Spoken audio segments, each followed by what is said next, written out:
Number 200. Here's Tatum and slam. You play 2K. All the time. You act. Yep. Oh, yeah. And now. The traffic in New York City we are nearly ready for the tip-off, but first, Amel and Griffin. Derrick Rose is out there with Kennard, and it's Wood in at the center, locking down the middle. And looking at the Nets, we've got Allen. Lance Thomas out there with Harris. Then there's Caris LeVert. And it's Chiozza in at the point guard position. Well, I covered Jared Allen in college, and you look at the physical profile he's got. 7.5-foot wingspan, big hands, explosive, really good athlete. And he's got all the tools and an upside without limits. And so it's the Nets getting on the board first. Here's Griffin. Up again. Great positioning on the putback. Oh, what terrific hustle. He's got a nose for the rebound. Craig, he's ferocious when the ball goes up. That's what they've got him out there for, fella. Now here is Harris. He had a 12-point outing in their last game against Golden State. They get it again. A second chance effort, and it's blocked. They retain possession. Three-pointer, LeVert. They grab their own miss. Here's Allen. Tough break there, shot after shot. They couldn't get anything to fall. You know, currently they're just 1 of 5 from the field. That's not going to get it done. Here's Kennard. LeVert defending. Rose passes to Wood. Down to 5 on the shot clock. And the basket by Rose. Assist from. You were talking, Clark, about Allen's length and leaping ability. He's dangerous around the rim. Boy, he sure is, guys. Still developing his skill game, but he's already more than serviceable at the offensive end of the floor. And we know he's a rim protector defensively. Good feet, gets up and down, has a nice touch and good hands. Boy, this guy is going to be some kind of player going forward. Here's Snell. A look at his stats. He averages a bit over 8 points a game. And once he got to the 10, I think he was surprised to find himself that wide open. Well, this early, they should be showing a lot more energy on defense. It's not there. Here's Kennard. Connects from three-point range. They've wasted no time settling into their offense. Yeah, they're lasered in. I mean, really making the most of their possessions. Traps in the tray. Yeah, Harris shows great competitiveness in answering the opponent's three with the payback three of his own. Out to the wing. Here's Snell, guarded by Harris. Rose kicks to Griffin. The Pistons working the ball around now. Wood can't hit. Well, that's a good player missing from point-blank range. That's one you got to convert. Harris, good. You know, he's not just a spot-up shooter, guys. Joe Harris can score off the dribble, too. And a great track record in the draft for the Nets. Caris LeVert selected with the 20th pick, and Jared Allen taken at 22. And you might want to throw in, guys, too, Rodions Kurucs, the 40th pick in 2018, had a big impact, even participated in the Rising Stars Challenge. And, you know, sometimes you've got to make your own breaks, make your own good fortune, and that's exactly what the Nets have done. Knows how to run a team, guys, and facilitate accordingly. Rose makes those around him better. Here's Chiozza. He's covered by Rose. On the wing, Harris. The shot, no good. And the Pistons now going the other way. To the inside, Wood. Banked in off the glass. The ball movement on this run has been fantastic and is a big part of why they've been able to get these good looks. Here's LeVert. Allen trying to break free. Falls through. He's now made 2 of 4. LeVert, very confident. He's an amazing athlete and can put the ball on the floor and attack on the drive with the best of them. And the Nets, another 3. And he is really in a zone right now, playing and scoring with confidence. To the wing right side. Inside. Wood with the bucket. Wood's got 6. Yeah, 3 consecutive field goals have come right at the rim. The D had better start buckling down. Allen in the post. Thomas trying to break loose. The tough shots aren't going down for him right now. but neither are the easy ones. I mean, he's got to find the rhythm somehow. Rose against Harris to the left wing. Here's Griffin, and then Griffin with the dunk. You've got to plug up these lanes to the basket, especially when Griffin is slashing with force. Harris outside. For the three. Detroit with the rebound. And now the Pistons fast break. It's tipped. With 1 on the clock. That shot off. No shortage of scoring here at the end of the first quarter. Pistons ahead.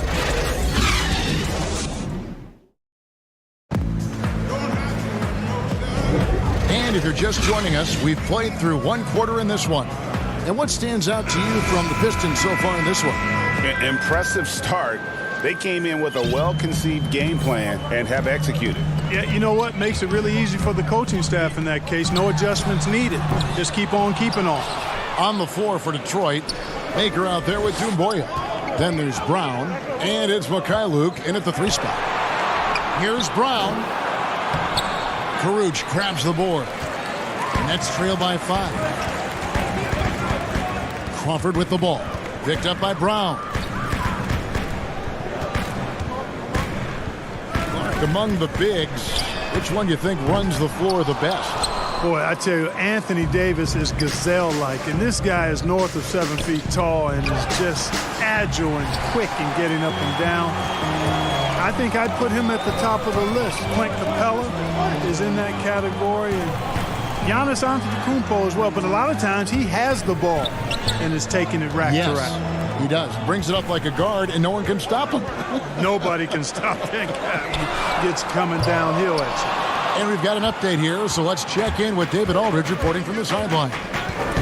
Well, Kevin, in Blake Griffin, the Pistons have their biggest star in years, probably going back to their championship team of 2004. A return to all-star form for Blake meant tremendous individual numbers last season.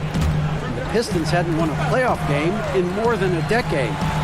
Still not the result they want in 2019. The Pistons will be trying to capitalize during Blake's prime. Kevin, we'll see where this franchise goes from here.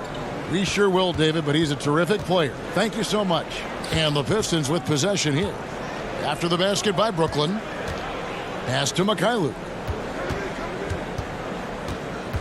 The 3 ball, 6 to shoot. Pistons keep it alive. Doumbouya, good. That's the 10th straight point they've given up in the paint. And, you know, it doesn't matter how good your defense is on the perimeter if you're going to allow easy ones inside like that. Here's Karuch. He's gotten some minutes, but nothing on the board yet. And it's good, 2 points. And so it's Detroit with the ball. Leading by 5. Coming off that loss against Philadelphia.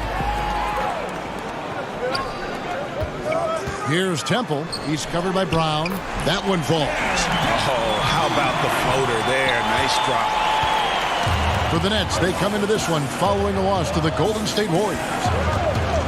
Here's Maker. First shot, first basket. He's out of the blocks fast. Another bucket down low. They've been the aggressors, taking the ball inside and attacking at the rim. You're exactly right. It's been all good at one end, and let's be diplomatic and just say not so good at the other end. And they've got to talk to each other on D there. Miscommunication, and now he's able to make a pay. Well, Clark, as one Latvian makes his way out of New York, another Latvian, Kuruc, makes his mark with the Brooklyn Nets. Yeah, you know, the second rounder making an impact right out of the gates, ready to be an NBA impact player. He's an efficient scorer, a versatile defender. So far, so good from what I've seen. Now, here's Doumbouya. Defense right on him, and it goes down 2 points. Maker's got 4 this quarter. And defensively, guys, they've been unable to shut down the middle. Yeah, and they're really getting pummeled on points in the paint here. And that'll be 2 free throws coming up. Officials on the call with the foul. Let's bring up the 2K leaderboard and see which teams made the most of their opportunities on the offensive glass this month. The 4th spot held by the Nets. They have been aggressive underneath. I mean, they're playing with a physicality that you don't often see, and it's led to a lot of second chance points. Looking at who's out there now for the Nets. Allen's checked in for Rodion Kurucs. Thomas comes in for Jamal Crawford. And Harris subbed in for Garrett Temple. Now here's Rose. A good portion of the scoring has come from him. He averages more than 18 points a game. Drills it from outside. Rose has got 5 points so far. You know what? You can see the confidence Rose has in being able to just catch and shoot it and get it up quickly. Free throw line jump shot, and the basket by Johnson. Johnson's got his first basket. That was big because they dug a big hole in the first quarter, but starting to show signs of life. Sometimes, for whatever reason, a lot of times you don't know why. It takes a little while to work the knots out, but it looks like they're putting it together right now. Here's Luwawu. It's good with the assist that time from Johnson. Johnson's got 3 assists in the game. And so it's Rose bringing it up for Detroit. They just couldn't come out on top last time they took on the Nets. That one was played in Brooklyn. Yeah, for that loss, you can credit their defense or lack thereof. Too many breakdowns on that end of the floor. Yeah, and that's really inexcusable. I mean, there's just no way that you can justify that. When you don't put the work in on defense, you're going to end up on the losing end. Kennard, the pass to Griffin. Back to Kennard to end the run. But he gets it back.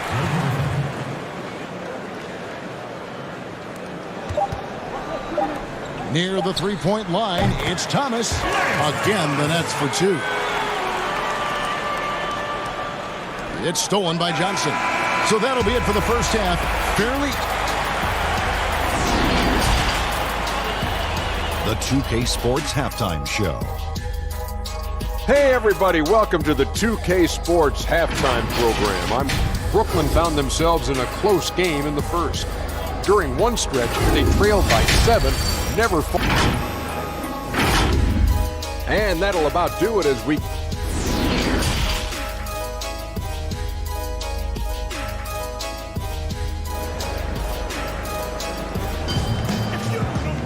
And after a fairly even first couple of quarters, the second half could turn out to be a great one as both teams try to gain an edge. Joe Harris with a strong contribution so far in this one. But really, the numbers aren't gaudy. They don't stick out, but his energy and impact does. Yep, and you know what? He does the dirty work for him. That grit and grind type of work. Always hustling all the time. They've got Joe Harris. Thomas is out there with Allen. Then there's Karis LeVert. And it's Chiozza in at the 1. So that's the lineup for Brooklyn. Here's Kennard. Here's Griffin. Lays it up and in off the pretty assist. Griffin's got 8 points. They should continue to get the ball inside. The defense struggling to contain them. And when you make 5 in a row and close like that, it also takes pressure off your perimeter guys, too.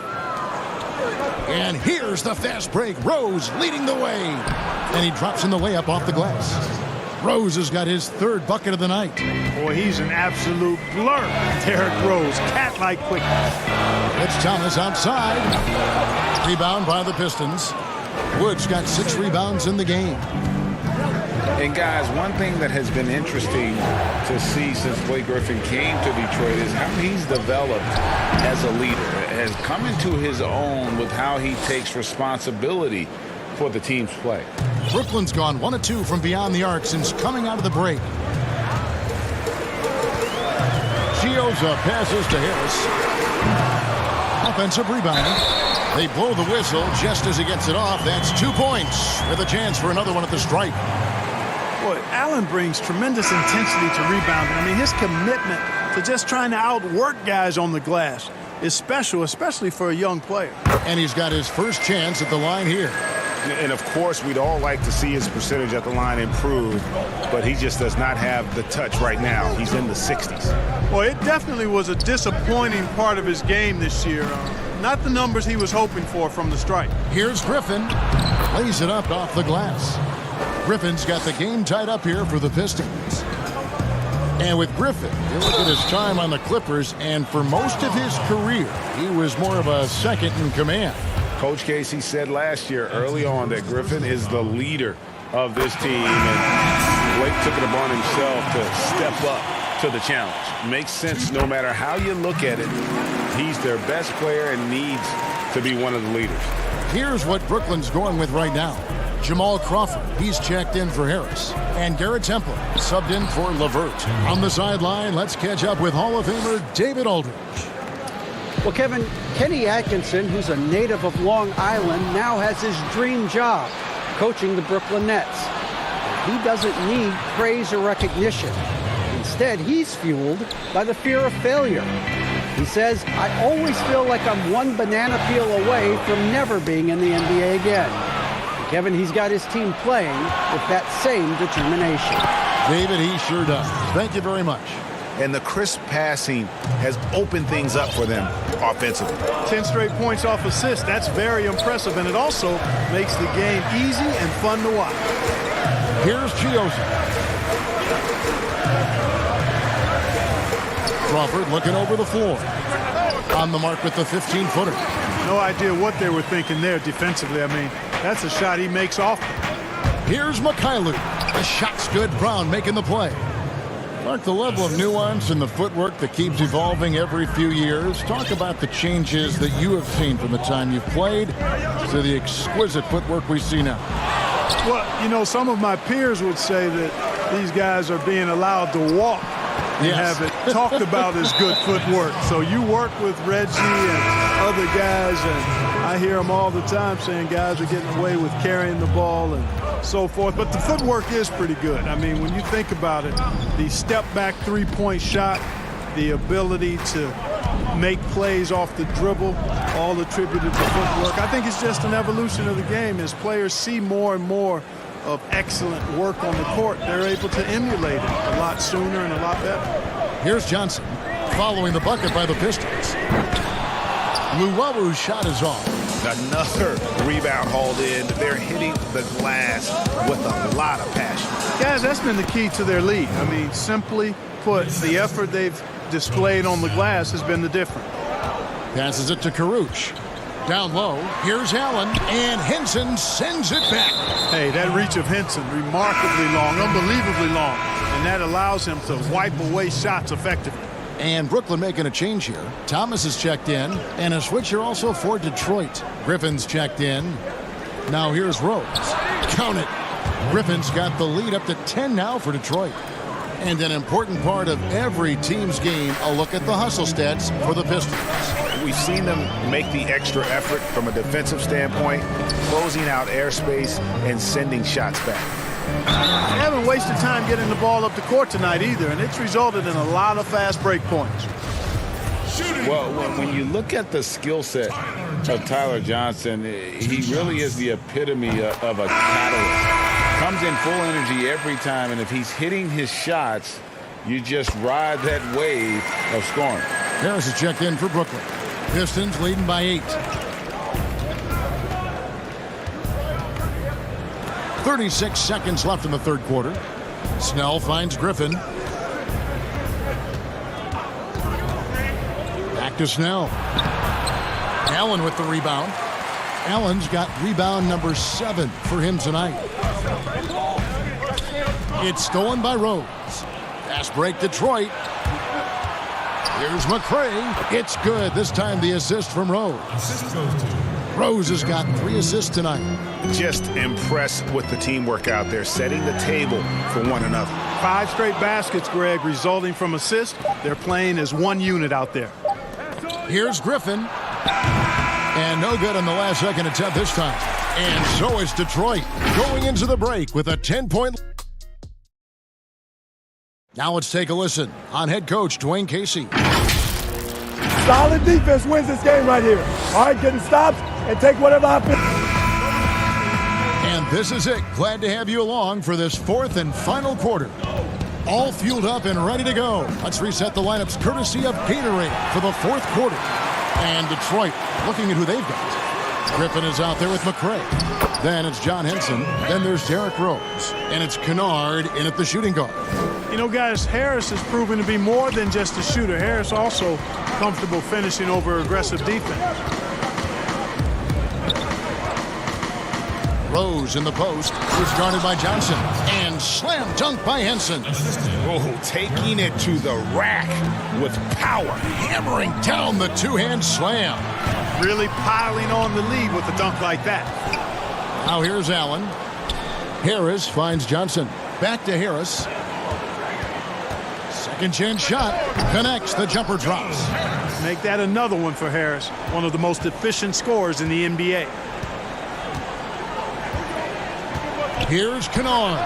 Gets the three-pointer to fall. The man has no heart, and that's poor defense for a team that has a long way to catch up. They look pretty demoralized to me, and that always shows through at the defensive end first. Here's LeVert following the three by Detroit. Jacks up a three. Out of bounds. Next ball as Brooklyn keeps possession. A moment now to see how the schedule is looking for Detroit. On Saturday, they'll take on Marc Gasol and the Toronto Raptors. And then on Tuesday, they'll go back home and will be hosting the Orlando Magic. And looking at the schedule, it isn't ideal in terms of the upcoming games with the amount of quality teams they're going to be playing. But it's also a good chance for you to get some confidence and really see just how good you are. And Brooklyn making a change here. Chioza's checked in. Wood, he's checked in for Detroit. Tony Snell comes in for McCray. And both free throws good for Thomas. Yeah, I like that they haven't lost their aggressiveness here in the second despite being down. That's exactly when you need to be aggressive, Greg. You know that. I mean, another good job, though, of drawing contact and getting to the free throw line. Griffin's shot is off. Wide open, and still, surprisingly, he wasn't able to cash in. Three-pointer, LeVert drains it from beyond the arc. Karis LeVert, one of my favorite young players in the league. He's hard to guard because he got a quick release, and he's very confident in his ability. Wood kicks to Griffin. Kennard, the pass to Griffin. Back to Kennard. That drops. And it comes off an assist from Griffin. And the Pistons lead by 8. And you can see he just caught a glimpse of the open man on the perimeter and immediately got him the basketball. Again, the Nets for 2. The entire defense was frozen-footed. Nobody picked up the shooter, Kevin. And it's Rose with the ball for the Pistons.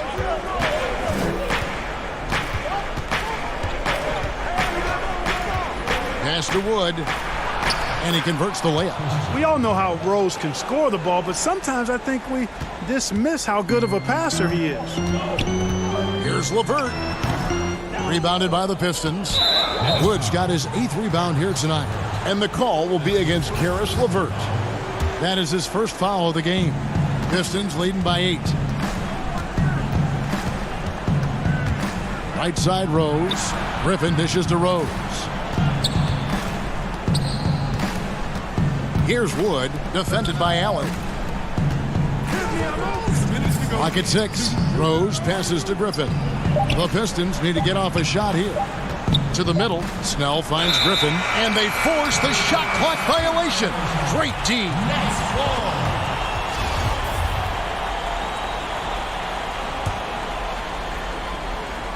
For the Nets, this one not looking good. There's a minute 47 left in the fourth quarter. In the corner, it's Harris. Shoots. And no good. And it's Detroit the other way. Rose passes to Wood, and he makes that one. When you allow good scorers to get uncontested shots at the rim, no wonder you're losing. You know, he should be getting extra attention from the defense, not less. And Clark, when you think back to your playing days in high school, what memories come to mind? Well, just the fun of being able to have success all 4 years I was at St. Joseph High School in Cleveland, the way the city rallied around us my senior year when we had a chance to play for a state championship. Unfortunately, came up short. The teammates and coaches and teachers that I had a chance to enjoy those 4 years with, all really fond, special memories for me. LeVert, that's good. And it's Thomas picking up the assist. Like the way LeVert controls himself, always under control, knows what he's looking for, takes his time, particularly when he's close to the basket. Now here's Rose. 54 seconds left to play in the final quarter. Out to the right wing. Snell kicks to Rose. And there's the pass to Griffin. Scores the bucket. He's 7 for 11 and continues to look good. An unreal performance by Griffin. Locked in. They just have not come up with a scheme to contain it. Shooting for Brooklyn, Joe Harris. Good on the first, and that brings them within 8. And the Pistons, an entirely new group now out there. He hits both from the stripe. Boy, Harris has become such a solid role player, guys. A knockdown shooter who really elevates the team above self. And so they foul intentionally. He drops the first one, and that stretches their lead to 8. And a different look here for the Pistons. Wood, he's checked in for John Henson. Griffin comes in for Maker. Luke Kennard, he's checked in for Langston Galloway. And it's Rose in for Doomboya. Here's Chioza. We've got a 9-second difference between the shot clock and the game clock. And here's Harris from the arc. Rebound by the Pistons. And so the Pistons can now just hold on to the ball. Outside Knight. Back to Rose. Here's Kennard. He kicks to Rose. From deep. Off the mark. And so it's Detroit with the W. This was a very strong showing for him, Greg. Not necessarily. All right, David, thank you. Thank you for joining us. That'll do it.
unprecedented improvements to shooting, puck pickups, upper and lower body fluidity, and goaltending.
vivid improvements. Shooting, puck pickups, upper and lower body fluidity, and goaltending.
Where do I start? Where do I get my rhythm? Where do I get my groove? I always start off with a bounce. You just start with a bounce, and then you see. I'm part of the baddest game, most successful game in the world. I went to Portugal this year, and the young tour guide goes, "It's Doris Burke from 2K." It wasn't Doris Burke, the announcer.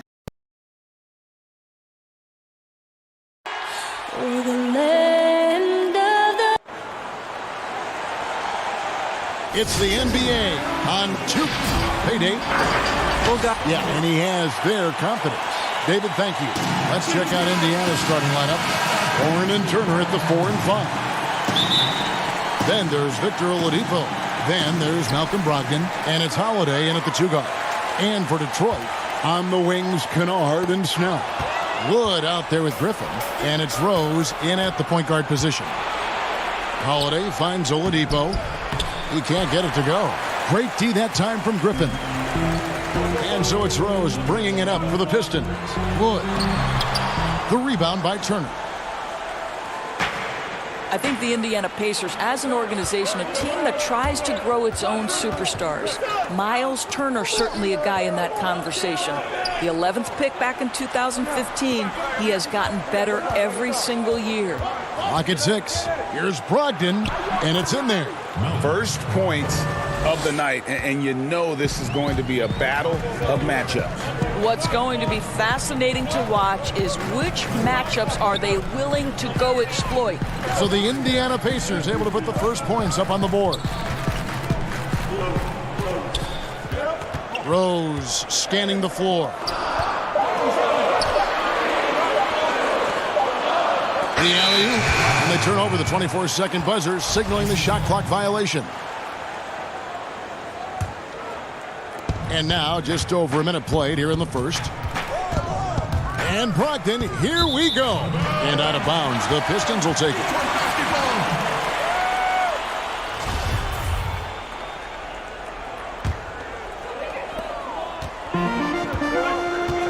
Now here's Rose. A good portion of the scoring has come from him. He averages more than 18 points a game.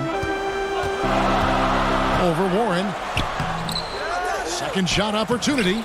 That shot by Griffin, no good. And you can see the defenders afraid to kind of get in his way a lot of times when he's on his way to the basket. But on that one, they were there. Well, strong desire to get on the interior. T.J. Warren attacking with ferocity. Here's Wood following the basket by T.J. Warren. Griffin kicks to Rose. Here's Wood. Turner covering. Here's Griffin. Goes back up. Back to Wood. The kick out to Rose. Pass to Snell. Just 5 on the clock. Takes the 3. Detroit, no good that time either. Yeah, trying to get going here, but that's an offer for the first 5 here to start the game. Oladipo, good. You can see it, Doris, with some of these good teams trying to build momentum as we get closer to the postseason. You seem to know and understand which teams are good on both sides of the basketball. Are they top 5 efficiency, offense and defense? And as you know, Kevin, if there's a player with a hot hand, that can really make a difference in round 1. Absolutely. Now here's Turner. He's coming off a 16-point game against Boston. And also 4 blocks. I mean, just an important factor on both ends. Here's Warren. 2 free throws coming up, and they call the shooting foul. You can talk about the quiet producers in the league. T.J. Warren is one of the first names that come to mind. The last few seasons, Warren has come close to chipping in 20 points a game. Doesn't do anything flashy, but he just hits his shots and piles up the points on a nightly basis. So Detroit ends up going with the new group. Here's Doumbouya. Good on the bucket. And that ends the struggle. You can feel the tensions in the building with each miss. And you've got to be able to show some resiliency, right? Keep pounding away, and it finally falls for you. Here's McDermott. After the made shot from Sekou Doumbouya. McDermott passes to Bitadze. Well, Doug McDermott, a high IQ basketball player, understands when his teammates are open how to find them. Passes it to Mikhailuk. And we're just over 3.5 minutes into the first quarter. Doumbouya dishes to Maker. Here's Mikhailuk. A putback. The rebound by Holiday. Well, for Detroit, their last game a loss to the Philadelphia 76ers. And he could not get that one to go. A lot of contact, and he'll go to the line for 2. It's on Thon Maker. Pacers have had 2 chances at the line already, making them both. Jordan McRae, he's checked in for the Pistons. And a change for the Pacers. Sampson's checked in. Here's Maker. It's deflected. Out of bounds. Pistons ball as Detroit keeps possession. There's a minute left to play in the first quarter. Doumbouya kicks to Maker. And yes, it's good. Good job attacking. Those restricted area shots are what every NBA team is looking for. And the pass to Sampson. Indiana moving the ball around. Now, here's McConnell. He's guarded closely. Pass to Bitadze. Good. And McConnell gets the assist. Bitadze's got his second bucket. The ball movement on this run has been fantastic and is a big part of why they've been able to get these good looks. The feed to Maker. Up and in, off to an efficient start. 2 for 3 from the field.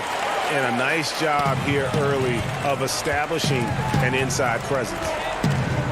Holiday, the pass to McConnell. Back to Holiday. Down low. Oh, and that one, no question, powered it down. And what a way to start this game, dominating at both ends of the floor. And give them credit, Greg, for approaching this game with the right energy and intensity. This team has attacked every chance they've gotten. And so it's Indy.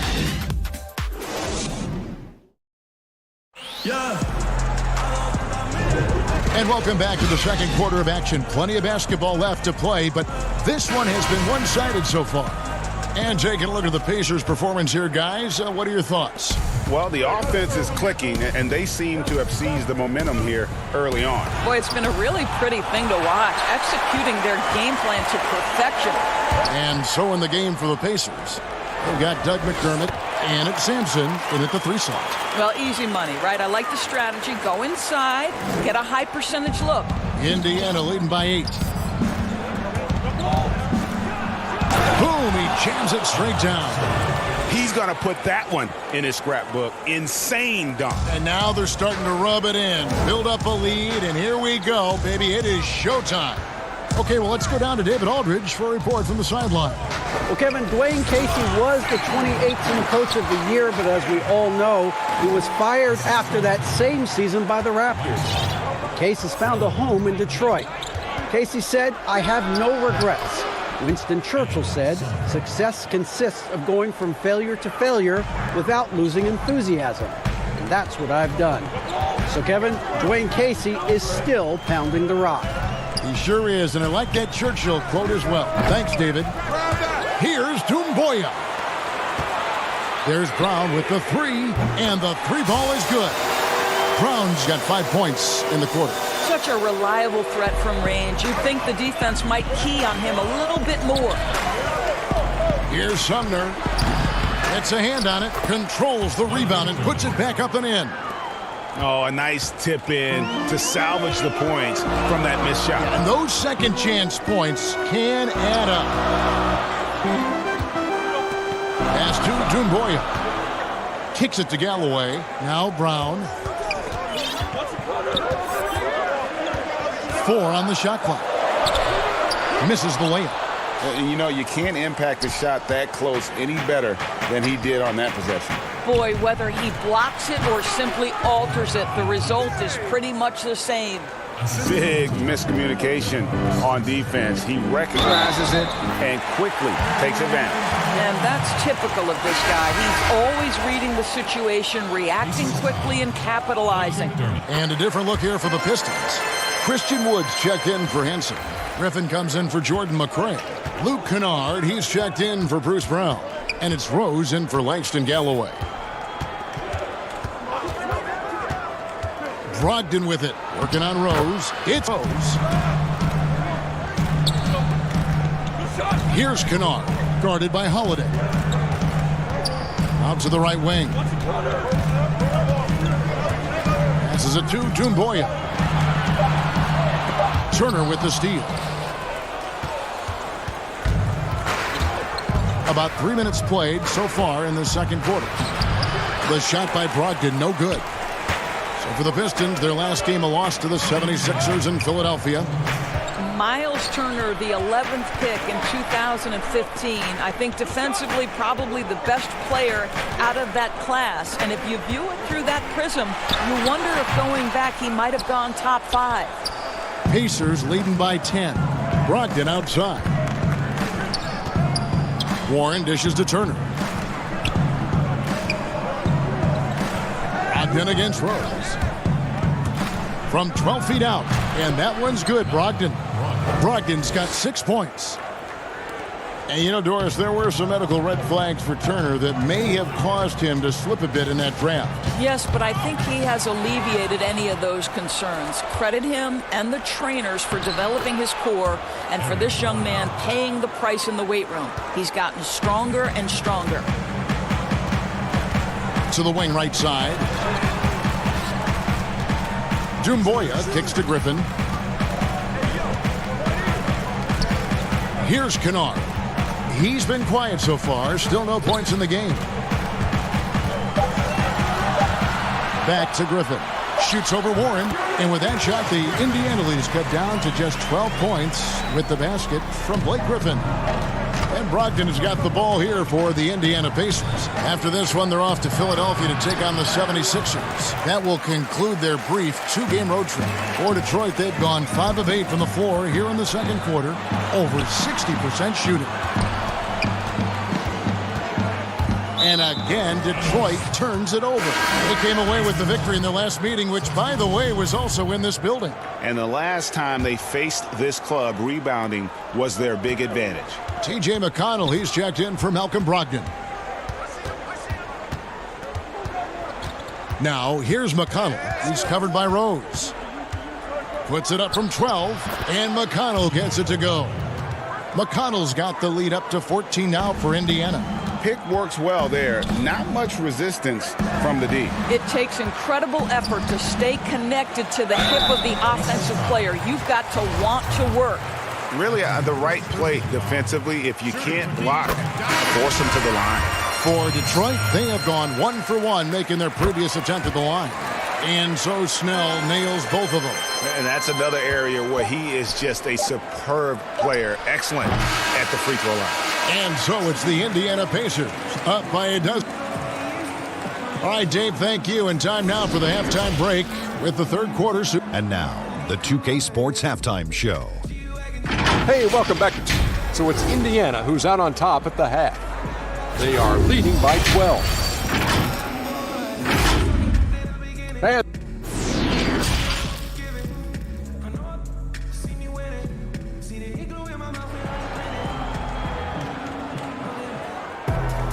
well, we've got a second half of basketball for you. We think it's going to be pretty good. A big comeback, though, is needed for this game to be competitive, and it probably has to happen quickly.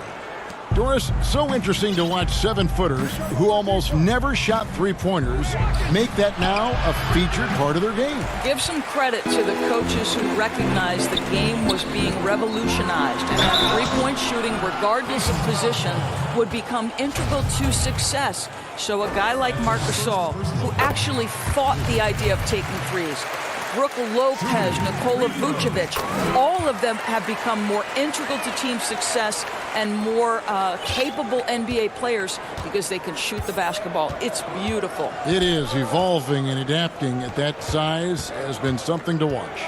At the forward positions, Snell and Griffin. Derrick Rose is out there with Kennard, and it's Wood in at the center. That's the group for Detroit right now. Rose passes to Wood. Three-pointer. Snell hits the three-point bomb. Snell's got it back down to single digits for the Pistons. I'll tell you, he'll take that all day, every day. I'm sure he was shocked to find himself that wide open. The shot by Brogdon, no good. Boy, that makes him 0 for 3 to start the second half. Not the start you were hoping for here. Wood with the bucket. And you gotta love the big bucket in the paint in this sort of a grind-it-out game. Now, here's Oladipo. He's covered closely. Plays it up and banks it in. And the Pacers lead by 7. And I need to see some more assertiveness out of these defenders. Out left to the wing. Snell kicks to Kennard. Rose passes to Kennard. The pass to Snell. Here's Griffin. The rebound by Turner. Pacers leading by 7. Here's Holiday. Misses from close range. 1 for 5 has got to be a frustrating start, and they just don't look sharp right now. Can they find their offensive game? Pass to Kennard.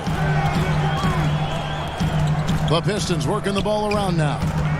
Here's Griffin. The rebound by Turner. Turner's got 4 rebounds in this game. Oladipo for 3 drains the three-pointer. Oladipo's got 7 points in the game. Oladipo becoming a major threat from distance. Nice. And historically, you almost never saw a great shot blocker who could also knock down triples at a high clip.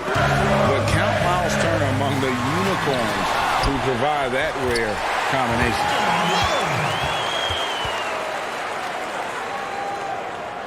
Just over 2.5 minutes gone by here in the second half. Outside Holiday.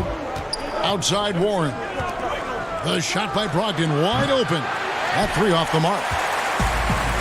And the stretch center in demand for Miles Turner. Greg, how does he take that next step as a player? Getting stronger. And continuing to improve his recognition and communication at both ends of the floor. To the inside. And a great assist by Brogdon as that one goes in. Turner's got his first bucket in this one. Yeah, Miles Turner can carve space. Don't let that lean frame fool you. He can get inside and score deep. Here's Brogdon. Well-timed pass, and he goes straight to the bucket for the layup. And it's a 10-point Indiana lead. Well, this guy has been efficient and effective all night. That IQ has been on display. Warren against Griffin. Kennard, the pass to Rose. 6 on the shot clock. Here's Kennard. And the three off target. Indiana leading by 10. Here's Oladipo. And then Oladipo with the jam. Well, we know Oladipo is an elite dunker, one of the most creative guys when he's at the rim. Wasted no time on that one. Kennard's got 5. When the defense totally lost track of him, he punishes them with a three-pointer. That's a bad decision. Brogdon. And there are the Pacers with another bucket. And they're beginning to just flat out fall apart defensively right now, especially on the interior. Back to Kennard. Pass to Snell.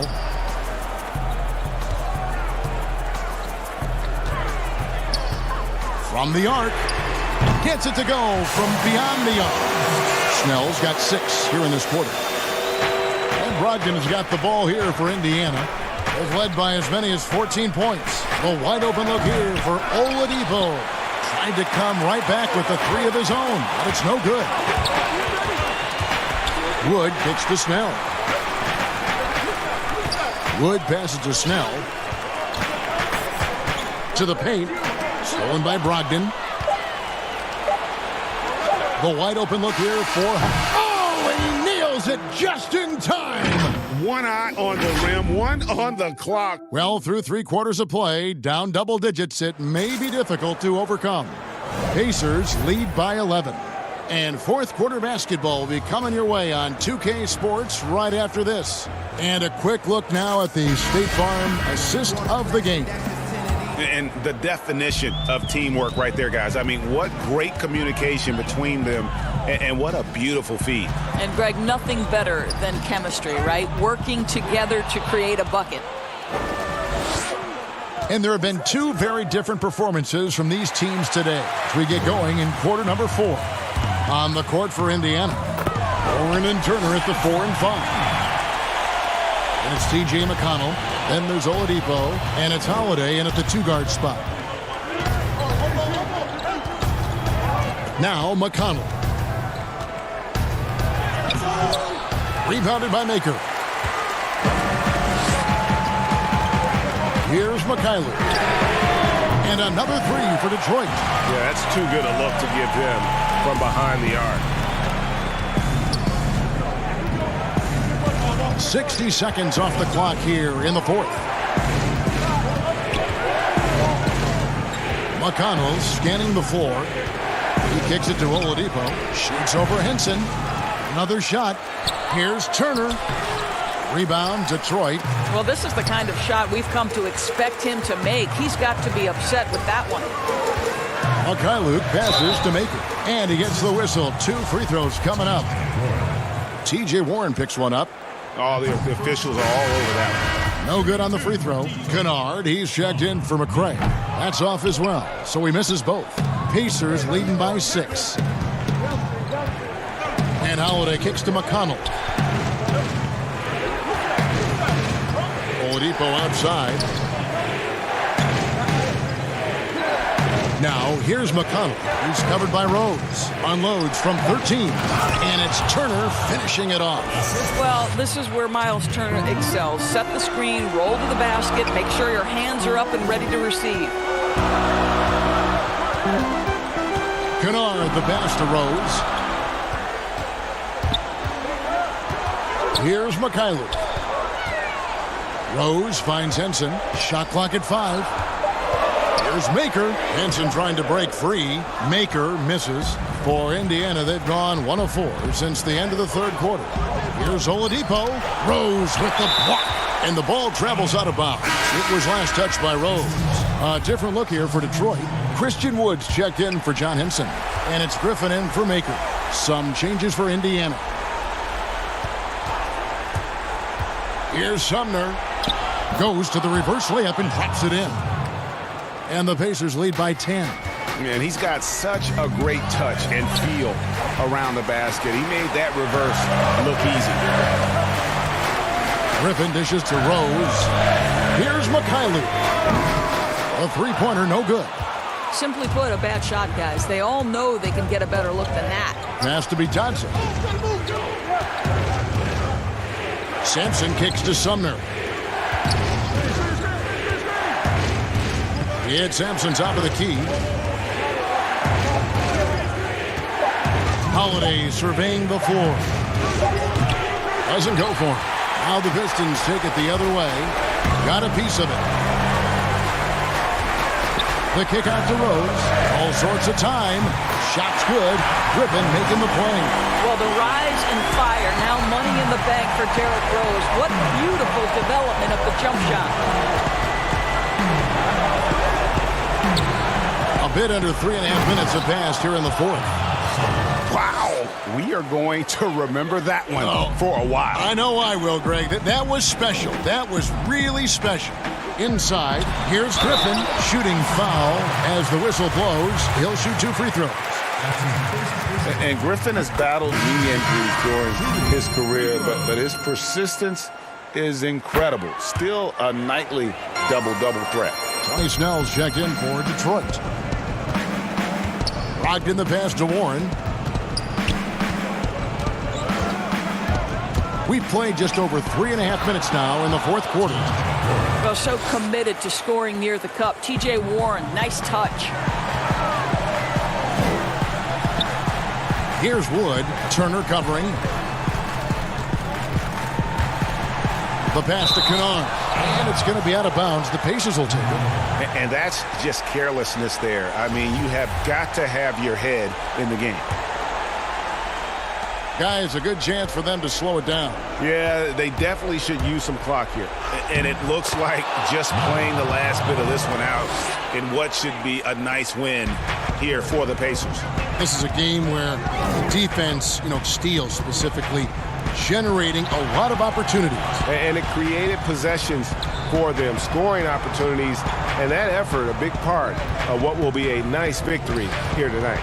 And for the year now, they'll ramp up their win total to an even 40. And what a tremendous standout performance it was for Malcolm Brogdon. Every time he shot it, it seemed like it was going to drop in. And if it didn't, everyone was surprised. And the Pistons, an entirely new group now out there. This game looks like they've got it just about wrapped up. Yeah, just got to work that clock and take care of the ball. Johnson finds McConnell.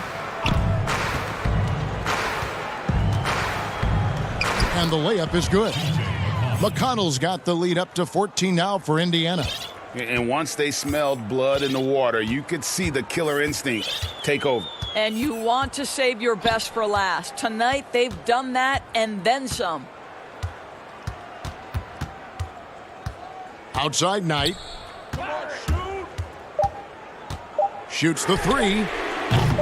The shot, no good. So no problem for Indiana as they get the win. David, thank you as always. And that's going to do it tonight, folks, for our broadcast. For Greg Anthony, Doris Burke, and David Aldridge.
unprecedented improvements to shooting, puck pickups, upper and lower body fluidity, and goaltending.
Unprecedented improvements to shooting, puck pickups, upper and lower body fluidity, and goaltending.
unprecedented improvements. Shooting, puck pickups, upper and lower body fluidity, and goaltending.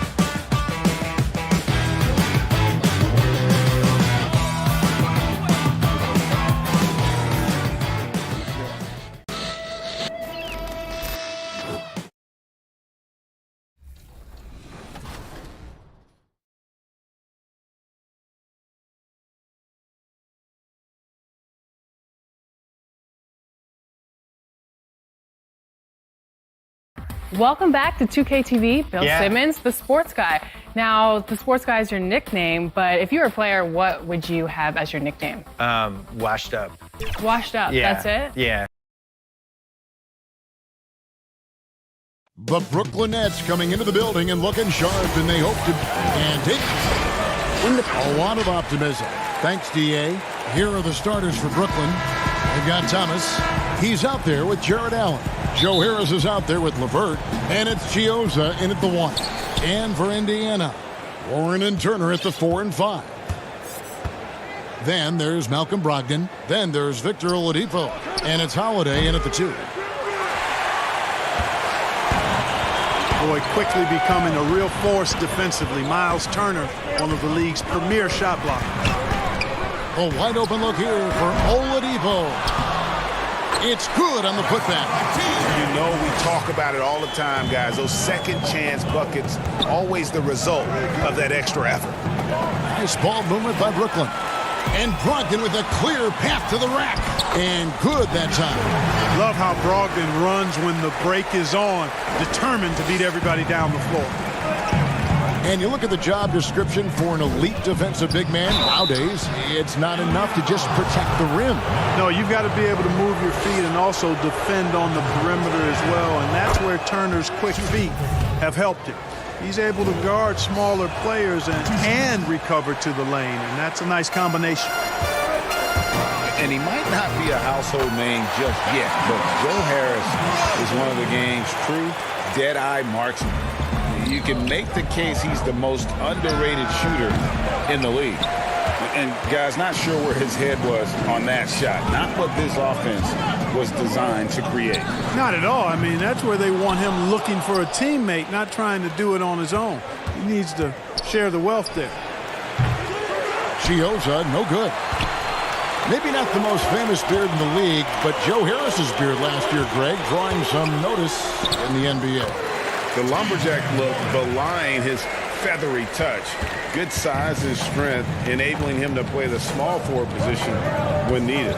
Here's Harris, following the basket by T.J. Warren. And Harris is good for 3.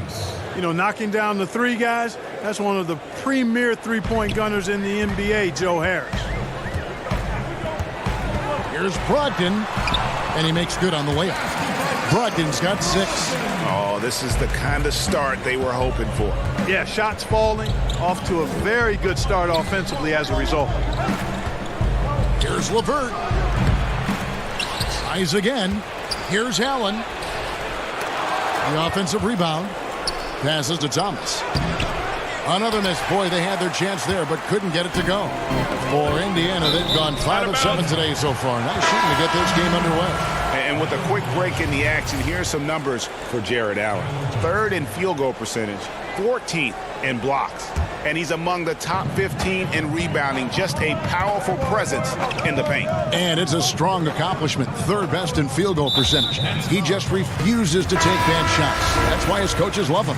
McDermott's checked in for Aaron Holiday. Doug McDermott. There's the pass to McDermott. Just 5 to shoot. And Oladipo has it in the corner. The 3. That's in. And he found his range with that one. Now 1 for 2. Mark, over the last couple decades, the role of the big man has changed and required more skill outside shooting among them. Yeah, that's one of the things. And then the ability to move your feet defensively. Yes. Because the three-point shot spaces the floor so much. And a lot of times teams will have 4, maybe 5 perimeter shooters out there regardless of size. So big guys, if they're going to play in that type of an alignment, have to be able to move their feet and effectively guard perimeter players and also make shots from the perimeter as well. Amazing to see guys that big out there sometimes with a one-on-one with the guard, like on the three-point line. No doubt. And also the big guys, we've got a ton of them, Kevin, across the league that can really knock down the three-point shot. And there's McDermott. That's good on the assist by Oladipo. And it just seems that every pass they make is leading to a score. Just great ball movement. LeVert against Oladipo. And it's LeVert missing. And here are the Pacers now. They're on a 17-6 run. Shot left block. Allen with the rebound. Nets trail by 11. Harris outside. There's the dish to Thomas. To the paint. Allen in the post. He's covered by Ward. And the Nets miss again. Boy, you've really got to put those away, especially against soft interior defense. And he hits it and gets hacked on the play. A three-point possibility if he can convert the free throw. And the game plan is clear. Work the ball inside. And it's working for him, Greg. I like that initiative, not settling for stuff on the perimeter.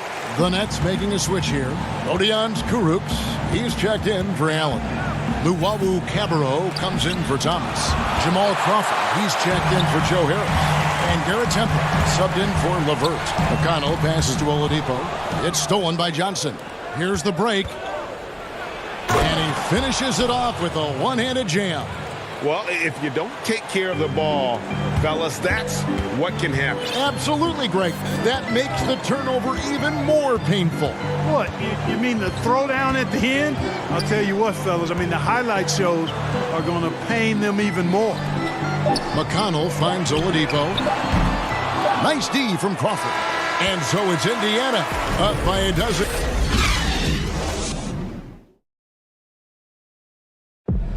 Versatility is so important in today's NBA. That works. I don't really limit myself to one position. And with all the switching we see teams, Greg, employing right now, that defensive versatility is highly prized, highly valuable. And Johnson, an excellent athlete. He's got the tools to impact the game both offensively and defensively. And glad to have you with us, folks. Second quarter of basketball. This game has not exactly been neck and neck, but plenty of time left in this one. And a closer look here at the scoring breakdown for the Pacers. Tell you what, guys, they're showing us a lot of energy early on and racking up those fast break points. And also defensively, they've been able to cause some turnovers tonight, and that also builds confidence and gives you momentum. We've got T.J. McConnell, and it's Sumner in at shooting guard. That's the 5 to begin the second quarter for the Pacers. And here's McConnell. No points in the game yet for him. Count that one. And even with the big lead, he remains focused on the task at hand. Yeah, and you know, that is some shaky and shoddy defensive work. They've got to tighten it up. Crawford, no luck. Just a solid performance on the interior. The rebounding has been off the charts. Yeah, you look across the board, it's actually sizing up, shaping up to be a great game. I mean, strong performances throughout, and they've really been strong on the glass. And I love the fact that he didn't have to slow down or adjust there. The pass was just timed perfectly. And truly some significant roster changes for the Pacers this past summer.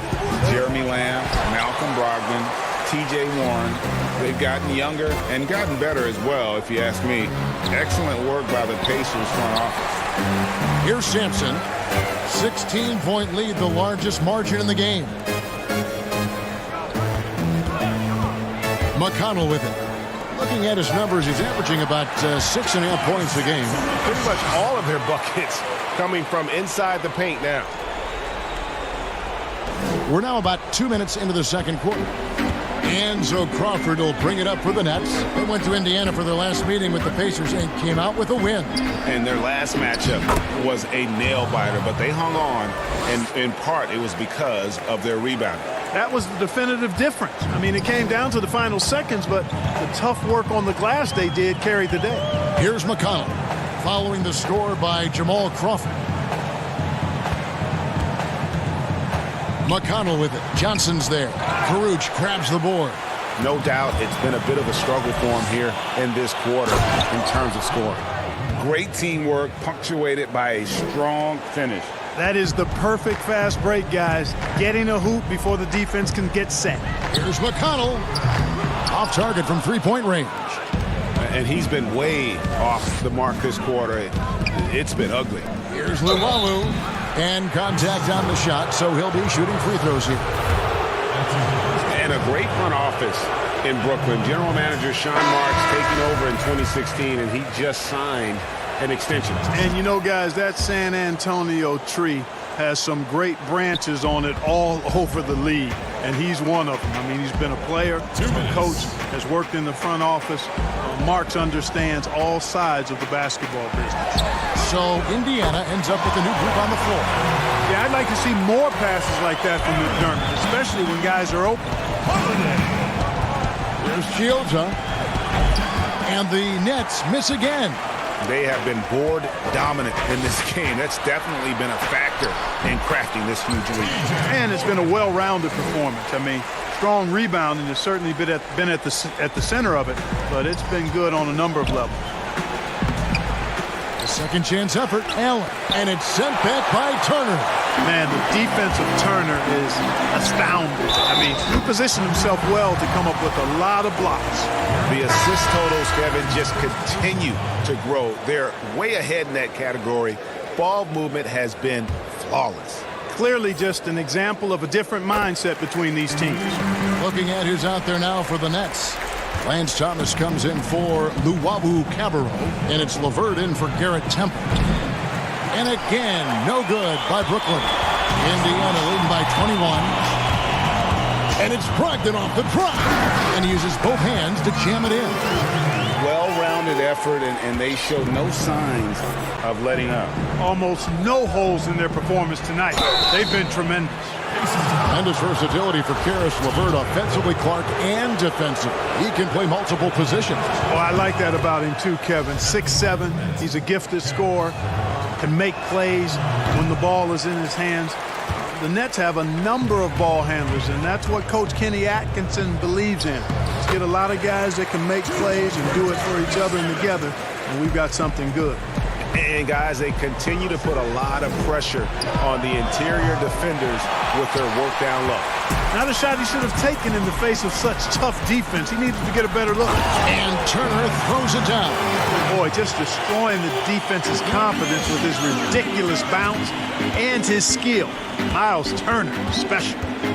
Here's Chiozza. 11 points for him in that last game against Golden State. Boy, nice timing on these jumps. He's somewhat on the small side for a power forward, but he just never gives up. Now, here's Brogdon. Here's Warren. Thomas with the block. Harris outside. There's Chiozza. No good on the three. Outside Holiday. And he hits the buzzer beater. And so it's Indiana rolling along with a 27-point lead as we wrap. It's the 2K Sports Halftime Show. Hey, welcome. It was all about Indiana as the game got going. Tenacious on both ends of the floor. And that'll do it.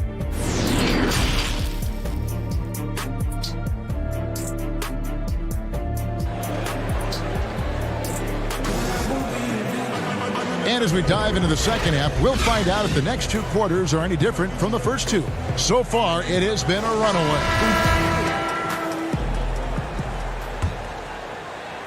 And so it's Indiana with it. Setting the floor for the Nets. They've got Joe Harris. Jared Allen is out there with Lance Thomas. Then there's Karis LeVert. And it's Chiozza in at the point guard position. Here's LeVert. Lead pass was put in just the right spot.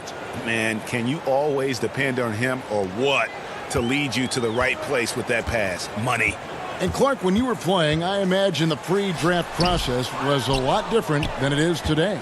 No doubt about it. I mean, I came out in 1982 after my junior year, Kevin, and at that time, if you were a guy who was declaring early, you basically just had to go on whatever knowledge and information you could get from whoever, because there was no allowing you weren't allowed to go to a workout. Teams could interview you, but there were no on-court workouts, so it was totally different than today. And Warren able to finish. Warren's got 8 points. I'm sorry, that's poor defense down low again. It's been a mismatch thus far in the paint. I'd agree with you, and I don't think they expected this one to be a game where they would get battered inside like they have. Oh, big time put back there. What a great motor on this guy. There is no one who goes after those rebounds harder. And night in and night out, that's what he provides. Guys, I tell you what, feels like everything is coming easy to him. Just taking what he sees and capitalizing. And it's good for 2. Oh, wow. 4 of 5 to start the half. Coming out on fire. Here's Brogdon. After the basket by Brooklyn. It's Turner, high post.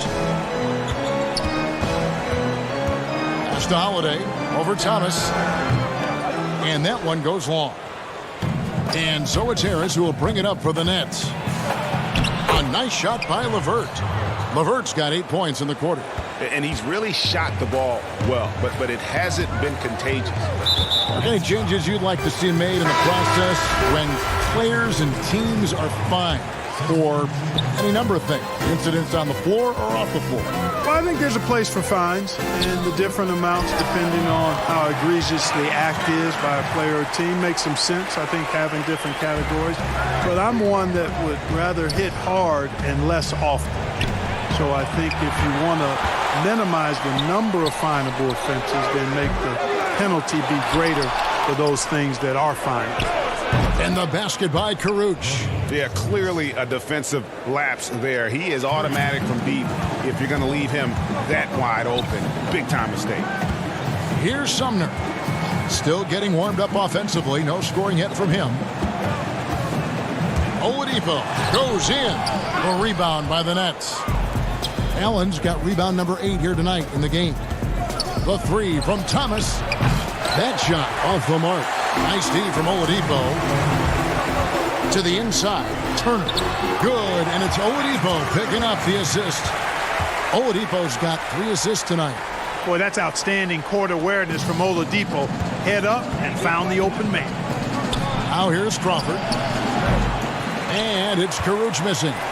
And if you ask me what percentage of the time he's making that shot, my answer would be in the single digits. Well, you can't be forcing a shot like that. You got to keep the ball moving. Get something better. No other way to put it. Just a poor shooting performance for him. But luckily, his teammates have picked up the slack. Huge hole in the defense that possession. He didn't waste any time cutting through it. And it's the Pacers with the ball. After the basket by Brooklyn. And Oladipo, here we go. Laid in with a nice touch off the glass. Oladipo's got 10 points in the game. Well, the explosive nature of Oladipo's drives to the rim are incredible.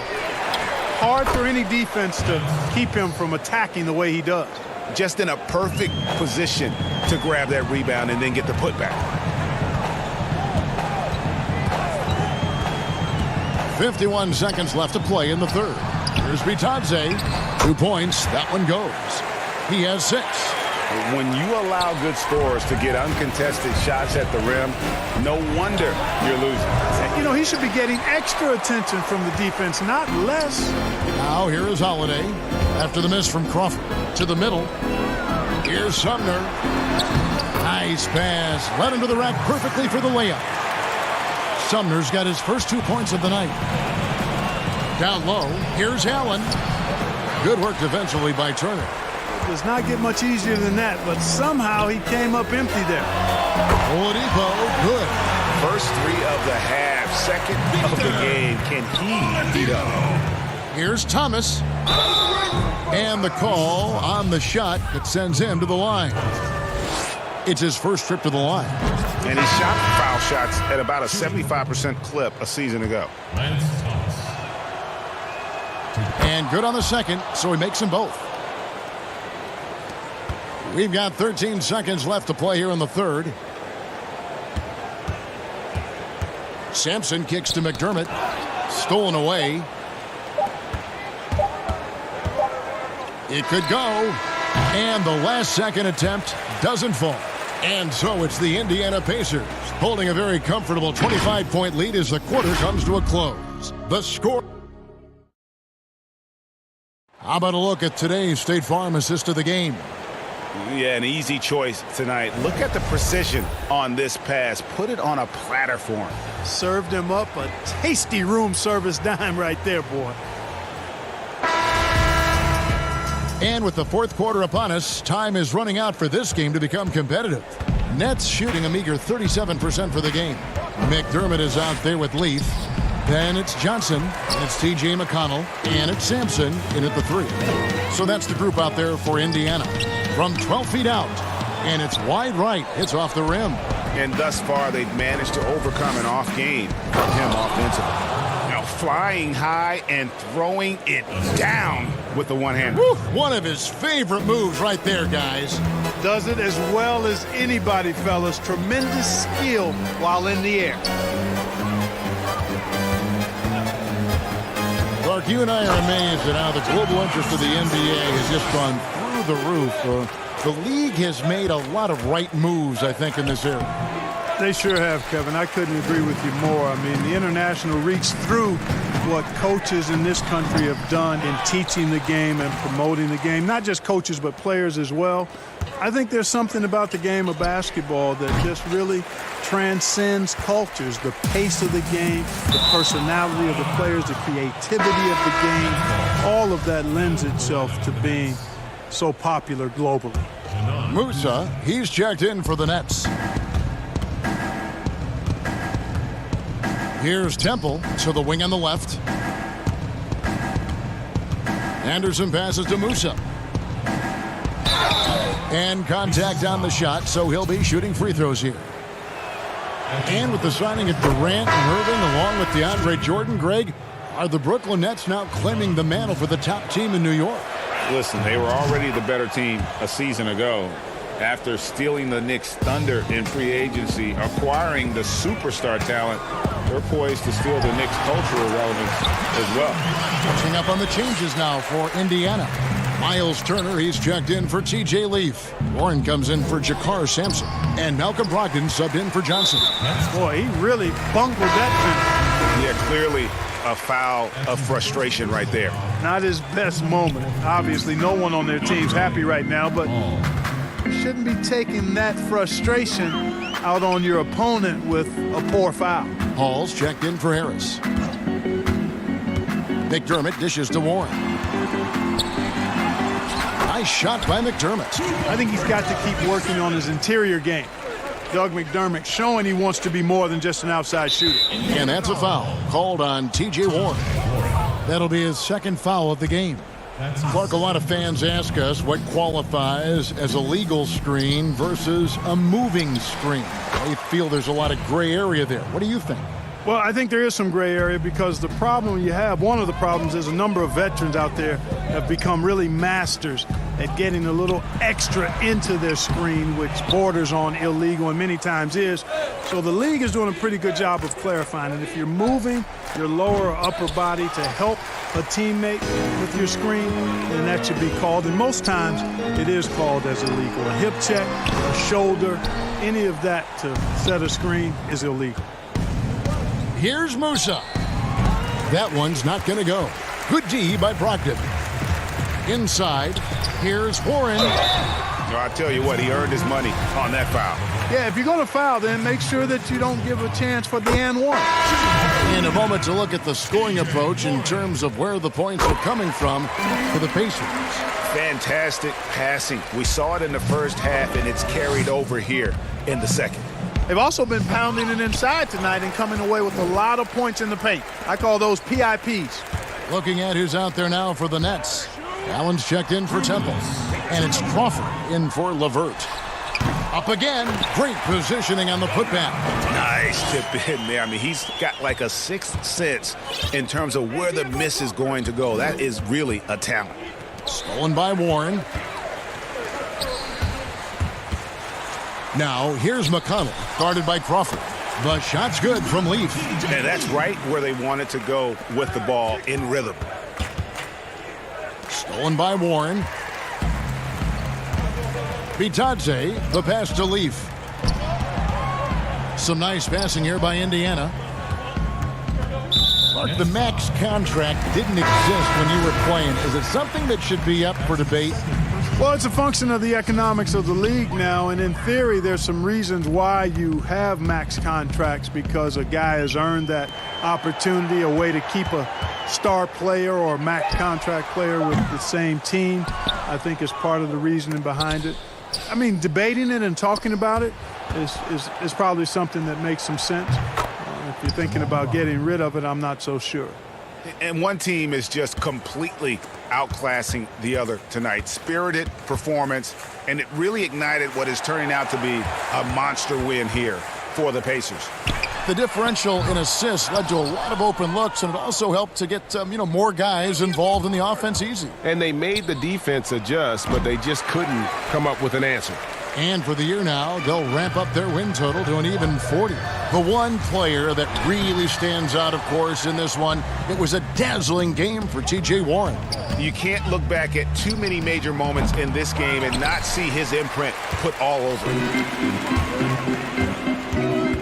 Leaf passes to Sumner. To the middle.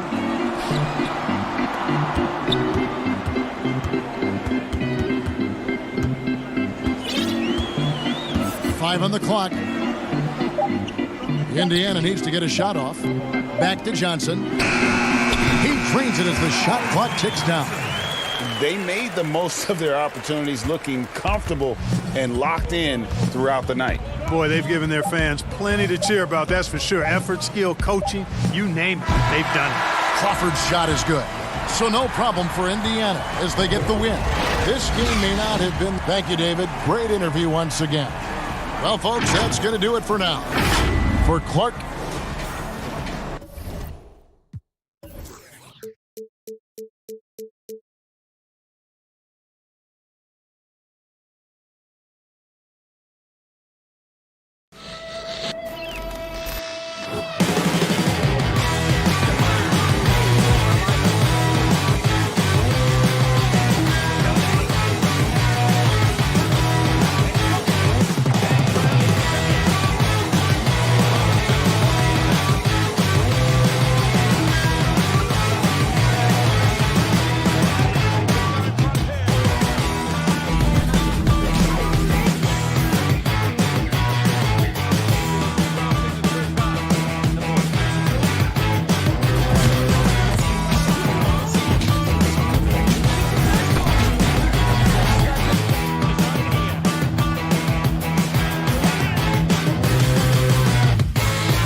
puck pickups, upper and lower body fluid, and goaltending.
Unprecedented improvements to shooting, puck pickups, upper and lower body fluid, and goaltending.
unprecedented improvements. Shooting, puck pickups, upper and lower body fluid, and goaltending.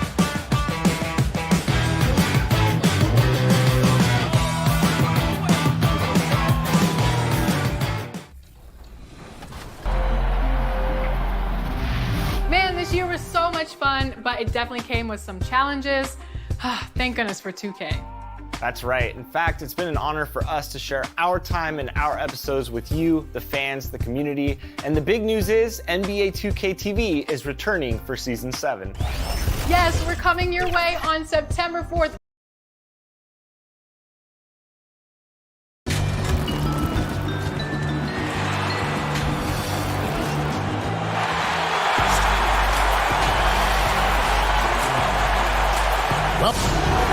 Just a quick look now at how the point totals have looked over the last few months for him. And he's been on the upswing offensively these past few months. And you know how much they love getting all those extra points out of him. He's been carrying a much bigger load lately, and I think he'll just continue to get better. So the Nets starting five. We've got LeVert. Thomas is out there with Allen. Then it's Joe Harris.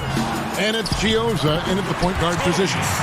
For the Pistons, on the wings, Kennard and Snell. Wood out there with Griffin. And it's Rose in at the one. Chiozza passes to Thomas. Shoots over Griffin. Thomas, no good. Outside Griffin. In the corner, Snell with it. It's up a three.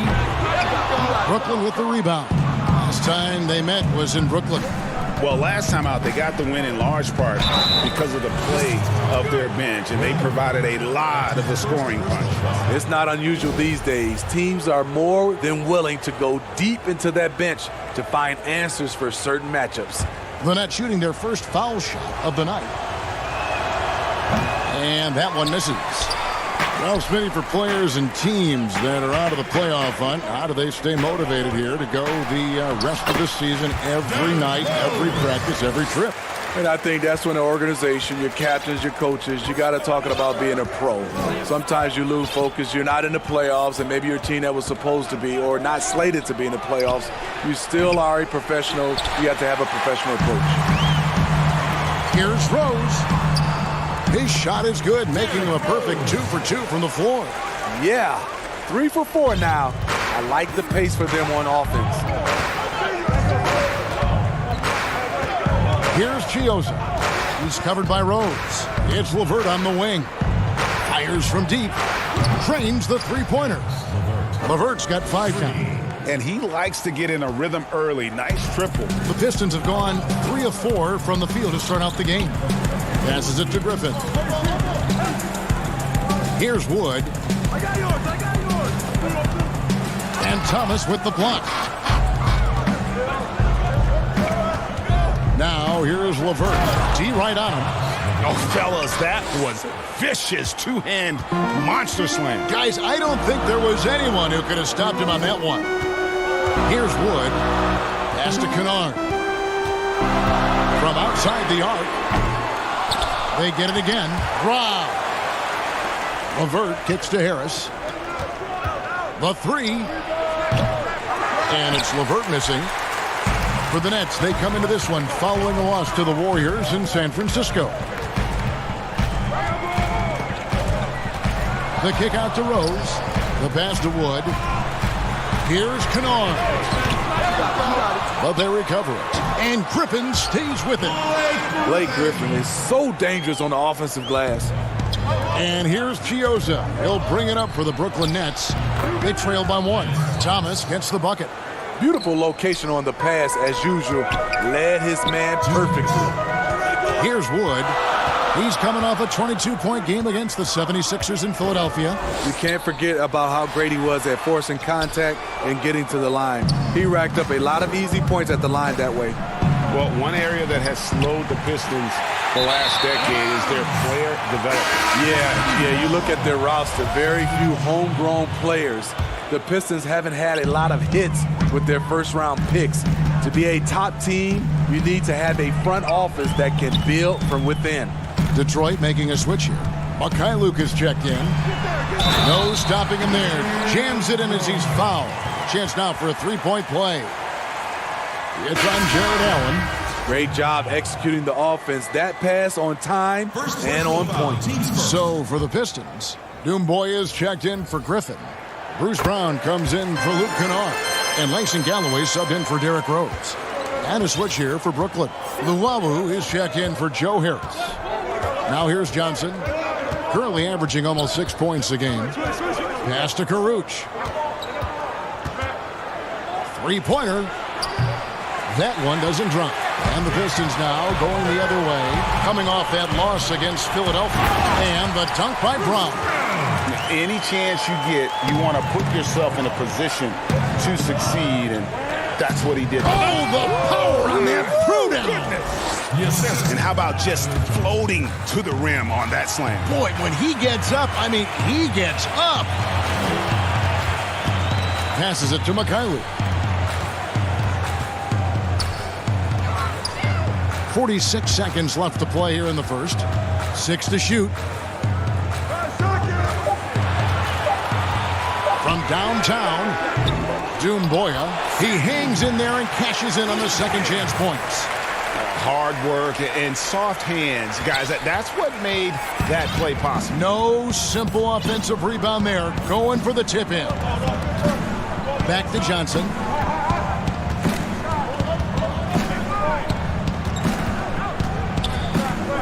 Here's Karuch, and it's Brooklyn scoring again. That's their third straight make off an assist. Brooklyn Nets come into this one following a loss to the Golden State Warriors. Here's Brown. The putback controls the rebound and puts it back up and in. Just in a perfect position to grab that rebound and then get the putback. Johnson with it. And no good on the last second attempt this time. The basket's coming early and often in the first quarter. Pistons lead by 4. Live from Little Caesars Arena, you're watching 2K Sports. And for those of you just tuning in, the second quarter of action is where we're at right now. And what stands out to you from the Pistons so far in this one? Well, one way to generate more offense, pound the offensive glass. That was the difference in the first. And you know this, most of the time, offensive rebounds generate high percentage looks. And now, brought to you by Gatorade, all fueled up and ready to go. Let's reset our lineups. And Brooklyn, looking who they've got. Johnson is out there with Crawford. Then it's Garrett Temple. And it's Luwawu in at the 4. Detroit shooting their second and third free throws tonight. And with Thon Maker still a developing project, you forget, Smitty, how young he really is. You're right, Kevin. Has a lot of time ahead of him. You can see the touch and the length he has. Hopefully, he can keep working and put it all together. And the basket by Karuch. The D just sagged off just enough and no hesitation on his part. Pass to Doomboya. Johnson against Brown. The feed to Henson. And slam dunk by Henson. Explosive leaping ability. Allows him to play the 5, even though he's a little undersized. Crawford, no one around him. No good on the triple. It's so hard to keep the defense honest when you miss wide open looks like that. Here's Brown. Not going to go that time.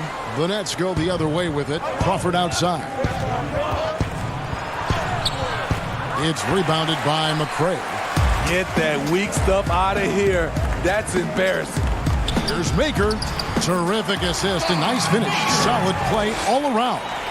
Well, we've seen that movie a few times, haven't we? An easy bucket in the paint. Yep, it goes. And the Piston lead is cut back down again to 5. The basket that time coming from Karuch. Here's Temple.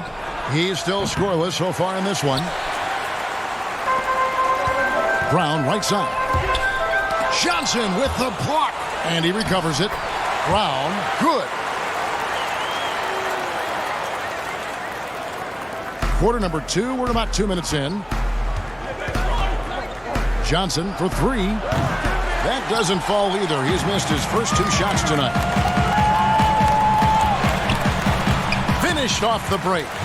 Brown's got the lead up to 9 now for Detroit. For Brooklyn, they've gone only 2 of 7 from the field since the second quarter got underway. And here in the second quarter of action with a hair under 2.5 minutes played so far. Temple finds Crawford. Bangs home the trifecta. Crawford's got his first bucket of the game, and he's on the board for 3. And lately we have seen star players changing teams more often. Shorter contracts, player options. Smitty, is there any downside to any of them? You know, I think the downside is from a fan standpoint, you get invested in a player and he's moved in like 2 or 3 years. I think it should be where if a player wants to sign a longer-term contract with the organization, that should be a rule in play. But right now with these shorter contracts and player options, there's going to always be a lot of movement. Here's Caruth, and he gets the whistle. 2 free throws coming up.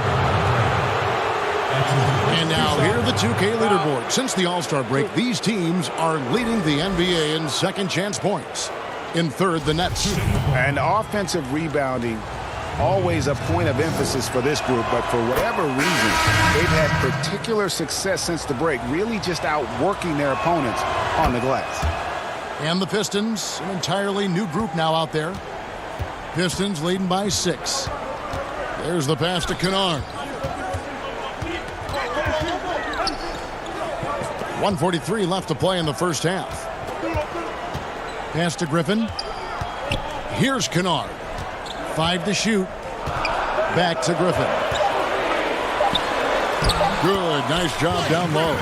He has the ability to get hit, stay up in the air, and to finish the play. That's Blake Griffin. Here's Caruth. 9 points in the game so far.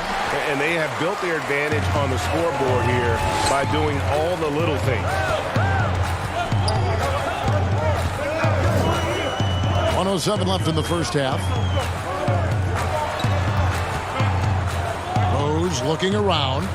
Out left to the wing. Griffin passes to Mikhailuk. And they force the shot clock violation. Great D. Here's a look at what's coming up for the Pistons. On Saturday, they'll take on Marc Gasol and the Toronto Raptors. And then on Tuesday, they'll go back home and will be hosting the Orlando Magic. And for that game against the Warriors, even though they should get the win, I would expect it to be a bit of a battle. Just because they are favored doesn't mean it's an automatic W. Tony Snell's checked in for Detroit. Three-pointer, LeVert at the tip, and Thomas with the second chance points. Always better to be lucky than good when it comes to offensive rebounding. Unless you're as good as he is, then those tip-ins are all about skill. Griffin, and Griffin stays with it. Griffin's got 4 points now in the quarter. Yeah, that was the 3rd straight high-percentage look the defense has allowed. The defenders have got to start putting bodies on bodies. There's Chiozza. The shot that time, not on target. Griffin with some nice D. Uses the glass to finish the layup. And it's a 10-point Piston lead. I love that play right there. You see the patience of Blake. Doesn't force anything, just waits for his man to break free. All right, David, thank you. And stay with us, folks. We'll be back just after halftime to get the third. And now, the 2K Sports Halftime Show. Hey, welcome back. It was a closely contested first quarter for Detroit. They did jump out to a lead in the opening period, but... And that's...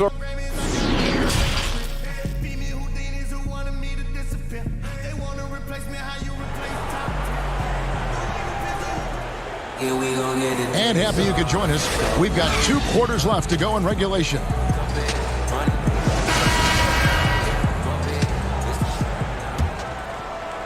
Nets trail by 10. People wondered how happy Blake Griffin would be after being traded from LA to Detroit a few years back. He has completely embraced the city, and Motown loves him back as well, quickly becoming a fan favorite. At the forward positions, Snell and Griffin. Kennard is out there with Rose. And it's Wood in at the pivot spot, manning the middle. That's the group for Detroit right now. Now here's Rose. A good portion of the scoring has come from him. He averages more than 18 points a game. And with Griffin, he's also embraced Detroit's situation, trying to build a contender. Griffin said he feels like he's a part of building something special here in Detroit. You have to admire how quickly Blake has gone all in for the Pistons franchise. You almost have to assume he's going to knock those down when he is that open. In the corner, Snell with it. Over to the left wing. Wood kicks to Kennard. Just 5 on the clock. Passes it to Snell. Back to Kennard. And it's checked by Allen. And the shot clock expires. 24-second violation.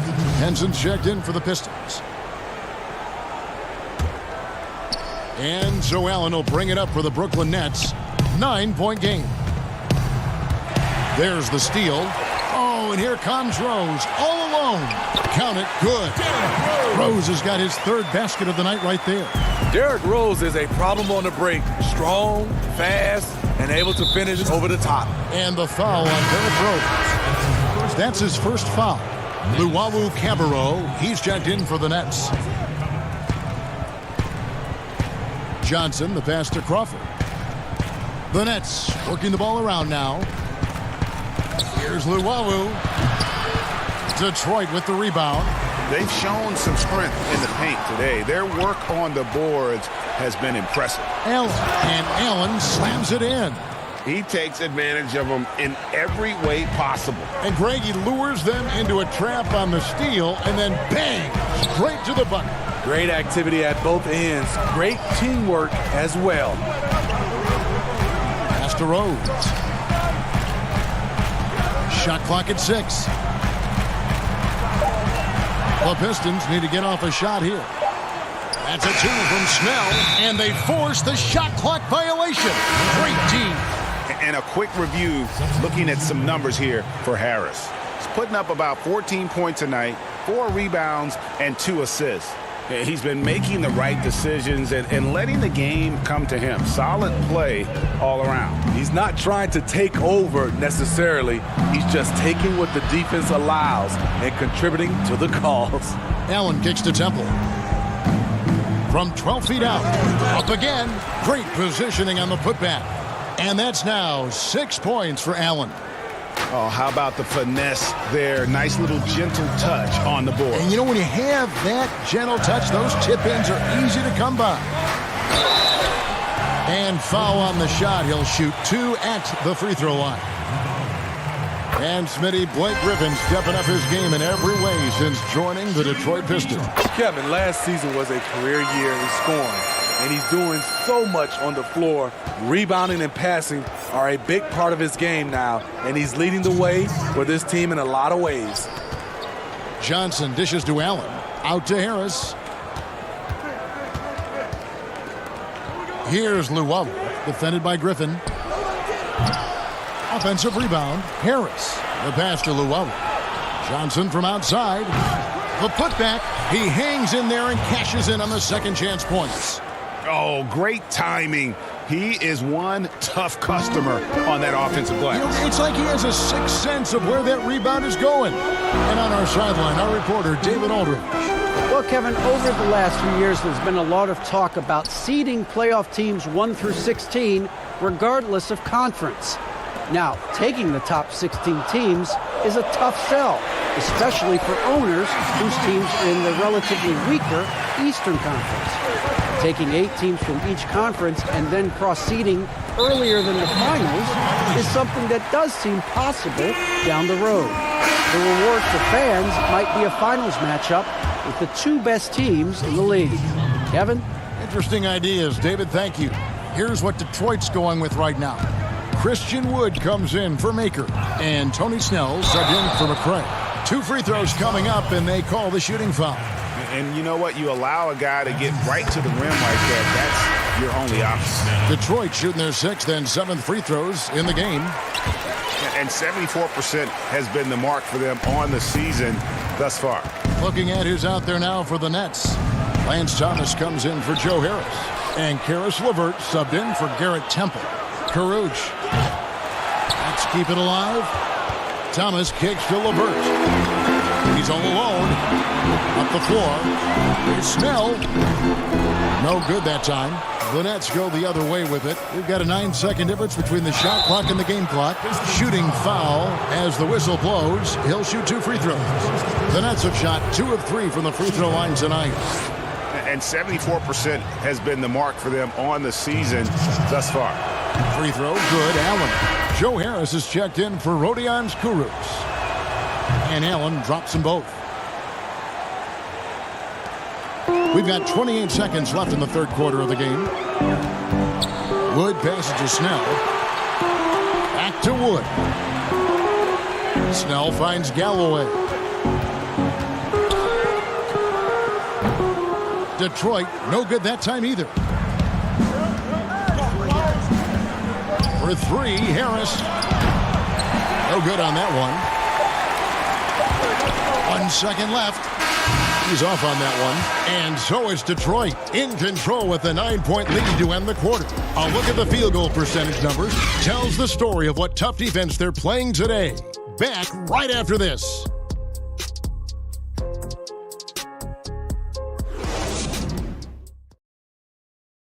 And now we have a moment to reveal our State Farm assist of the game.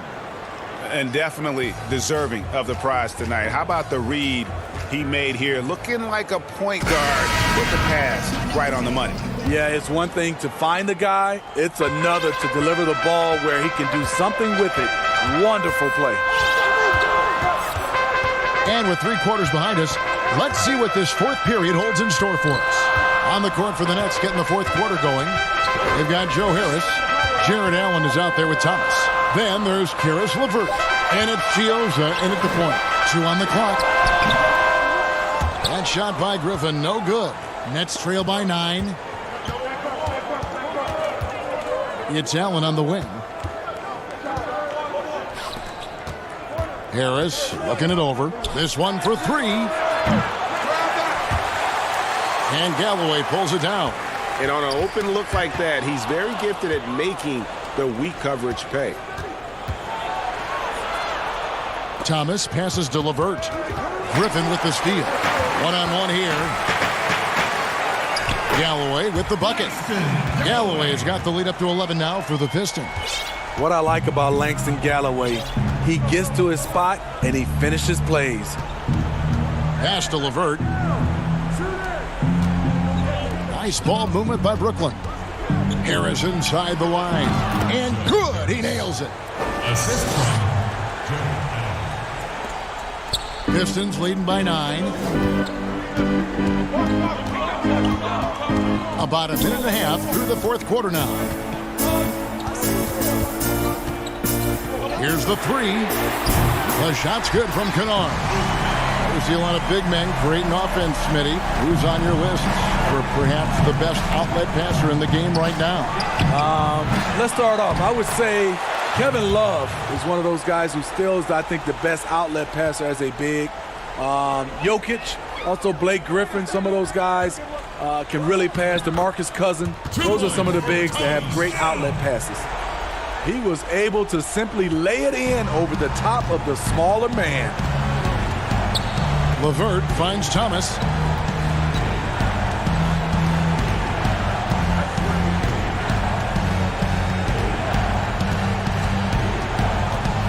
Six on the shot clock.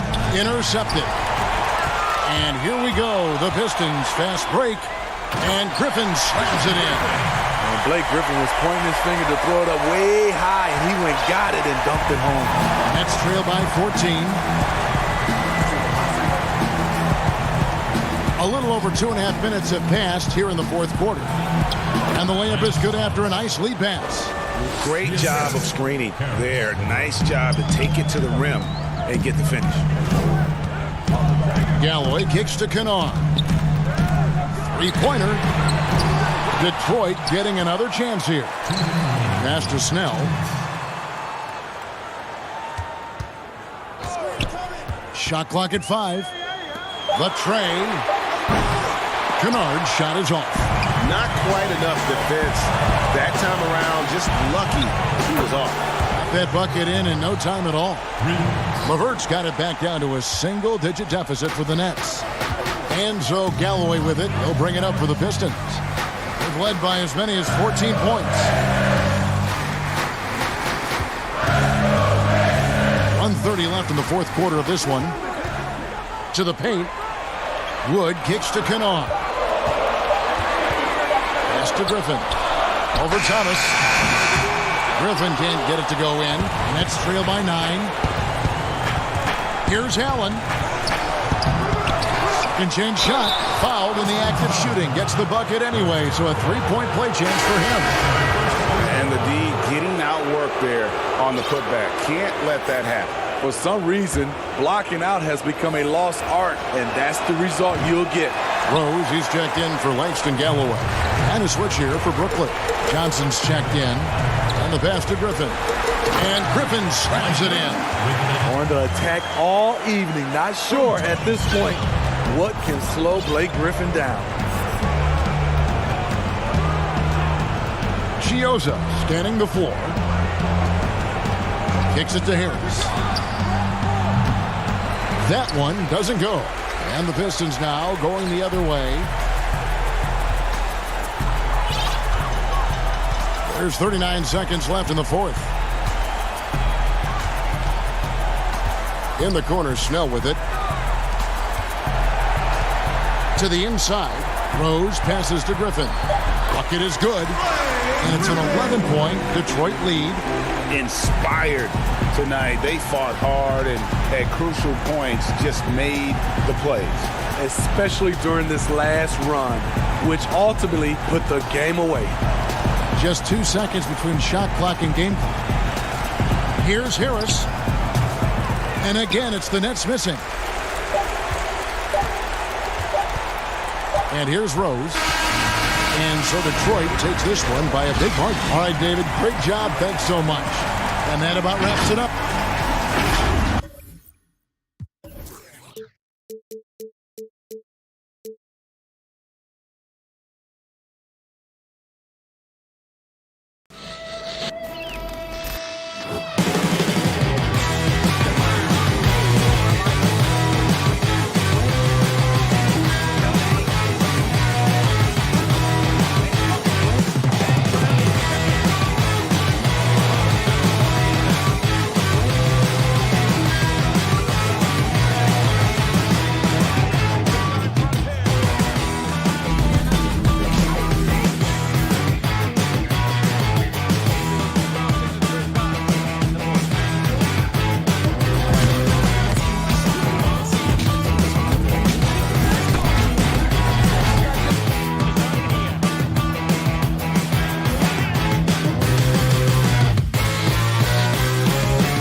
unprecedented improvements, shooting, puck pickups, upper and lower body fluidity, and goaltending.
Unprecedented improvements, shooting, puck pickups, upper and lower body fluidity, and goaltending.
The NBA 2K21 demo is out now, and in this episode, we're jumping right in.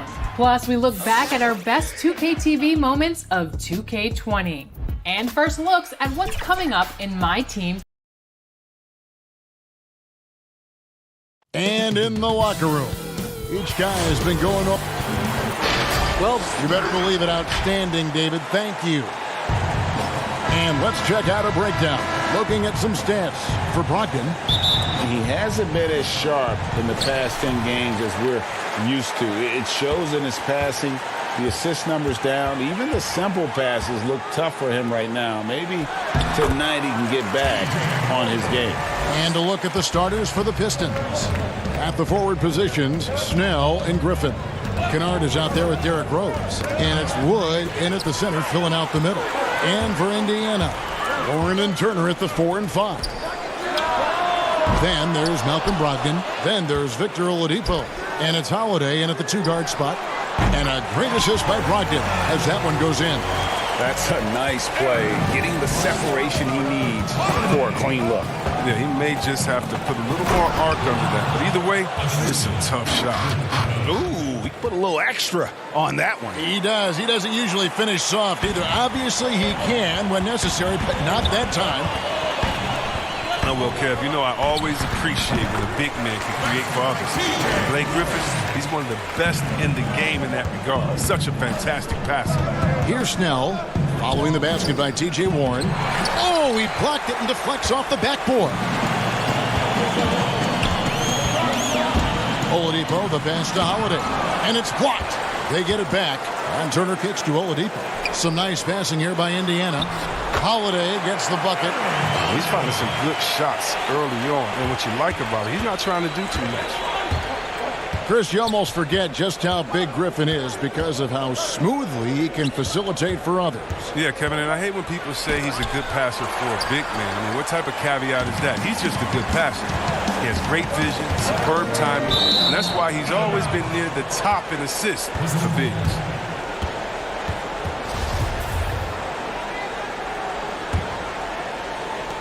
Last outing for the Pistons, it was a loss to the 76ers in Philadelphia. Pass to Kennard.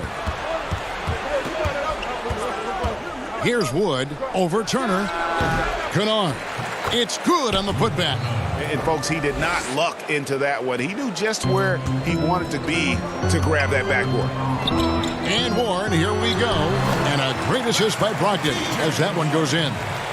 Warren's got 6. And the story here, Kevin, early on is how well they've shot the basketball. Rose against Brogdon. Unloads from 13. It doesn't go for him. And Indiana will come the other way. Oladipo, the pass to Turner. Brogdon with it. He's covered by Rose. Brogdon kicks to Holiday. Off target there. That would have pushed the lead to double digits. Snell from outside. The putback. He hangs in there and cashes in on the second chance points. That is really good work there on the offensive glass. Holiday attacking. Warren against Griffin. It's Oladipo on the wing. 5 on the clock. Here's Brogdon. And foul on the shot, so he'll get a chance at the line. It's going to be on Blake Griffin. And a player who flew under the radar last year, Malcolm Brogdon. Pacers wanted to add him over the summer. Got a hefty deal from Indiana to leave the Bucks. Exactly the kind of player that the Pacers need. And the Pistons, an entirely new group now out there. McDermott with a steal.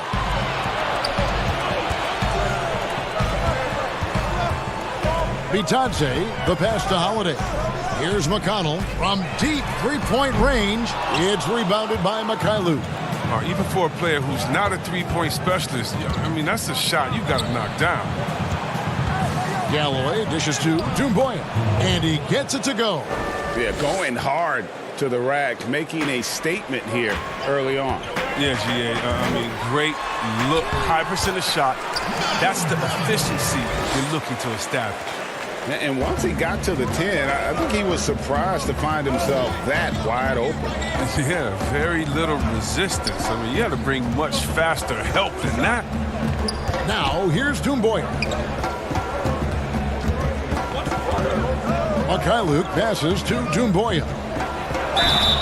And that'll be 2 free throws coming up. Officials on the call with the foul. And a coach that players love is Dwayne Casey. Very debt-friendly, sticks up for his guys in every post-game interview. Yeah, Casey is very measured in his approach. He can be a bit slow to change at times, but his players appreciate the consistency. Jakar Sampson's checked in for the Pacers. Now here's McDermott. 29 seconds left in the first quarter. Chalk up 2 there. That's just a product of good pass work. I mean, nice team basketball right there. Down kicks to Galloway. Inside and stolen by McConnell. Outside Holiday. Rebound Detroit coming off that loss against Philadelphia. Here's Mikhailuk. Takes the assist and lays it in. Picked out the pass nicely. And that's smart basketball. Maker showing nice awareness there, spotting the open man. A free-flowing first quarter. Great scoring through 1. Pacers lead by...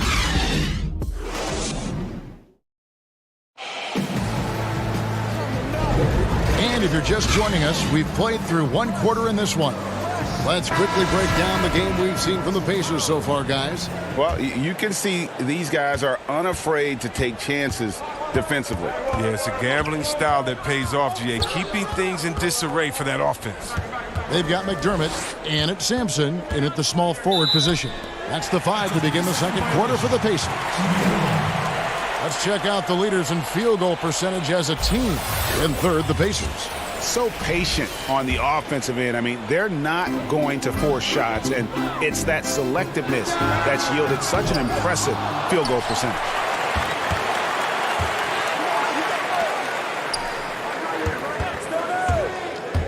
Second shot opportunity. Yep, it counts. Sampson's got the lead up to 7 now for the Pacers. Chris, you've been a commentator for the NBA Vegas Summer League. Amazing how much that event has grown. How about this year? The Chinese, the Croatian national team. I mean, come on. This is a global game, and we're bringing all of them to Vegas to let fans go up in there and watch them and watch rookies at a young, early age and see the best players. I mean, this is awesome. You got to love how forward-thinking the NBA is. This is really cool to watch. It is. And here they come. Here's Sumner. They get a hand on it. He doesn't get the finish, but the D's got to be quicker to rotate and stop him from getting to the rim. Oh, man, challenging the defense inside with the pass. That's just good ball movement. Pacers leading by 7. A minute and a half gone here in the second quarter. McConnell passes to Bitadze. Now, here's McConnell, guarded closely. 4 on the clock. Here's Sampson, and he uses the glass on the layup. Sampson's got 4 points this quarter. They're consistently finding ways to get the ball inside and taking full advantage. Now here's Henson. Tight defense on him. Galloway kicks to Henson. Back to Galloway. The Pistons need to get off a shot here. And another turnover here by Detroit. Yeah, with no defensive pressure at all, you've got to be able to make that exchange. Both teams will make substitutions. For Indiana, they've gone 50% from the floor in the second quarter, 3 of 6. Here's Holiday, and a lot of contact on that one, so he'll shoot 2 here.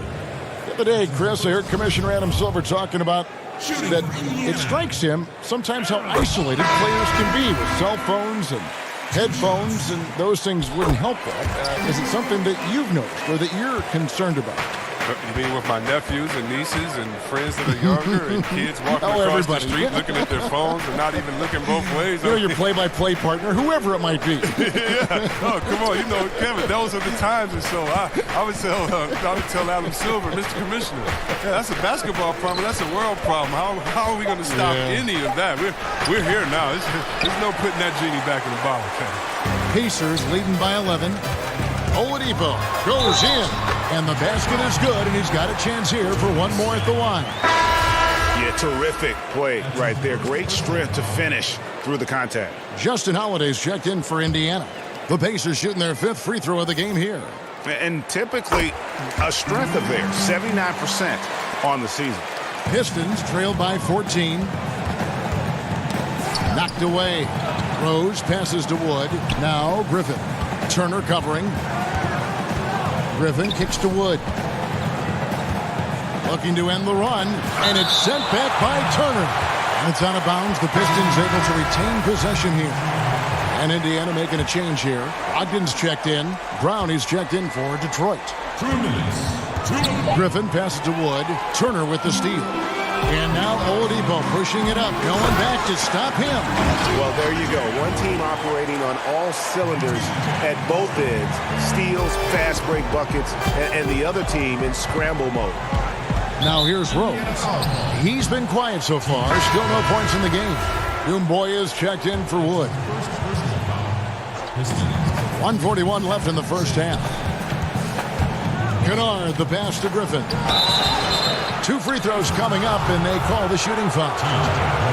T.J. Warren picks one up. Absolute behemoth inside. Griffin excels at using his size and athleticism to draw the foul. And he sinks the second. 1:36 left now here in the second. And Chris, just how special was it to play for Detroit in your career? What relationship does this team have with their fans? Yeah, it was so special. I mean, being able to go home to the house that I grew up in, or to where my parents lived, and be able to go to the Pistons practice and to be part of it, to put on that jersey. It was so special, man. This team is a mainstay of the city. I mean, you feel like you can lift up the whole city when you play for the Pistons. It was such a special part of my career. Now, here's Dumboya. Here's Kennard. Cans the shot from the wing. Kennard's got 6. We've got 1:08 left in the first half of basketball. And Brogdon, here we go. And a strong finish with 2 hands. Talk about execution on the offensive end. They're leaving nothing on the table right now. Absolutely relentless. They're in the flow and riding that wave for as long as they can. Now, here's Dumboya.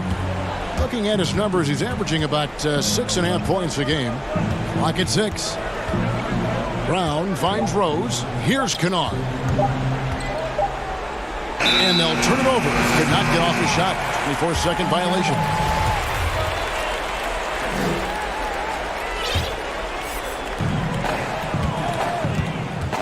Brogdon against Rose. And it's Brogdon off the drive. That shot missing. Nice D from Griffin. 6-second difference between the shot and game clock. Kennard. Good work there as it goes. Kennard's got 4 points now in the quarter. Good anticipation on the feed. He knows exactly where to go with that ball. Rose against Brogdon. Oladipo outside. 18 feet out. And Warren with the basket on the assist by Oladipo. That's now 8 points for T.J. Warren. And nice job taking what the defenders gave him. But these guys need a gut check right now. I don't know what they were thinking. You have to. Okay, David, much appreciated. And now time for halftime. So we'll be back in just a... The 2K Sports Halftime Show. Hey again, everybody. For the Pacers, the first quarter was pretty even. They were on a nice little roll in that opening period. And that'll do it.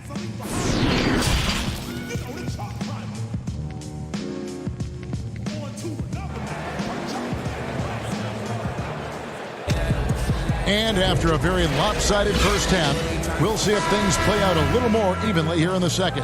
What can you say? T.J. Warren, a very impressive effort here today. You just love the patience in that first half. Waited until he got the look he wanted. Yeah, working the ball, getting clean, quality looks. I mean, just efficient basketball through and through. On the floor for Detroit, on the wings, Kennard and Snell. Griffin is out there with Wood, and it's Rose in at the point guard position. Holiday goes in, and the basket is good. And they're forcing the ball inside, and it's working like a charm. And so it's Rose bringing it up for the Detroit Pistons, trailing by 17. Kennard, the pass to Griffin. Here's Wood. Turner covering. That one drops for him. Such a great passer, a great ball handler. Griffin is a 4 who can run the offense. Second half rolling along now. About a minute play here. Holiday goes in. It's stolen. And here we go. The Pistons fast break. Turner with the steal. Warren with the ball. And Griffin picks him up defensively. And Oladipo stays with it. You know we talk about it all the time, guys. Those second chance buckets, always the result of that extra effort. Down low. Here's Griffin. Plays it up and banks it in. Griffin's got his second basket of the night. That makes 3 in a row to start the second half. Oladipo, the pass to Turner. Oladipo outside. Back to Turner. A good finish at the rack off the slick feed. They're on target from the start of the half. I mean, they're moving well. They're getting some good shots. That makes them 3 for 4 from the field since halftime. He gets that one. And that's what the pump fake's there for. Get your man off his feet and drive right around him. Coming into the NBA, Victor Oladipo, Greg, drew some comparisons to Dwayne Wade, but it was working out with D-Wade that helped take Victor's game to the next level.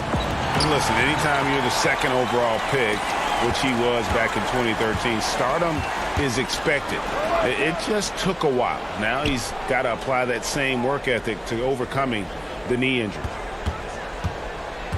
And it's Brogdon off the drive. Rose with the double team. Here's Turner. No good that time.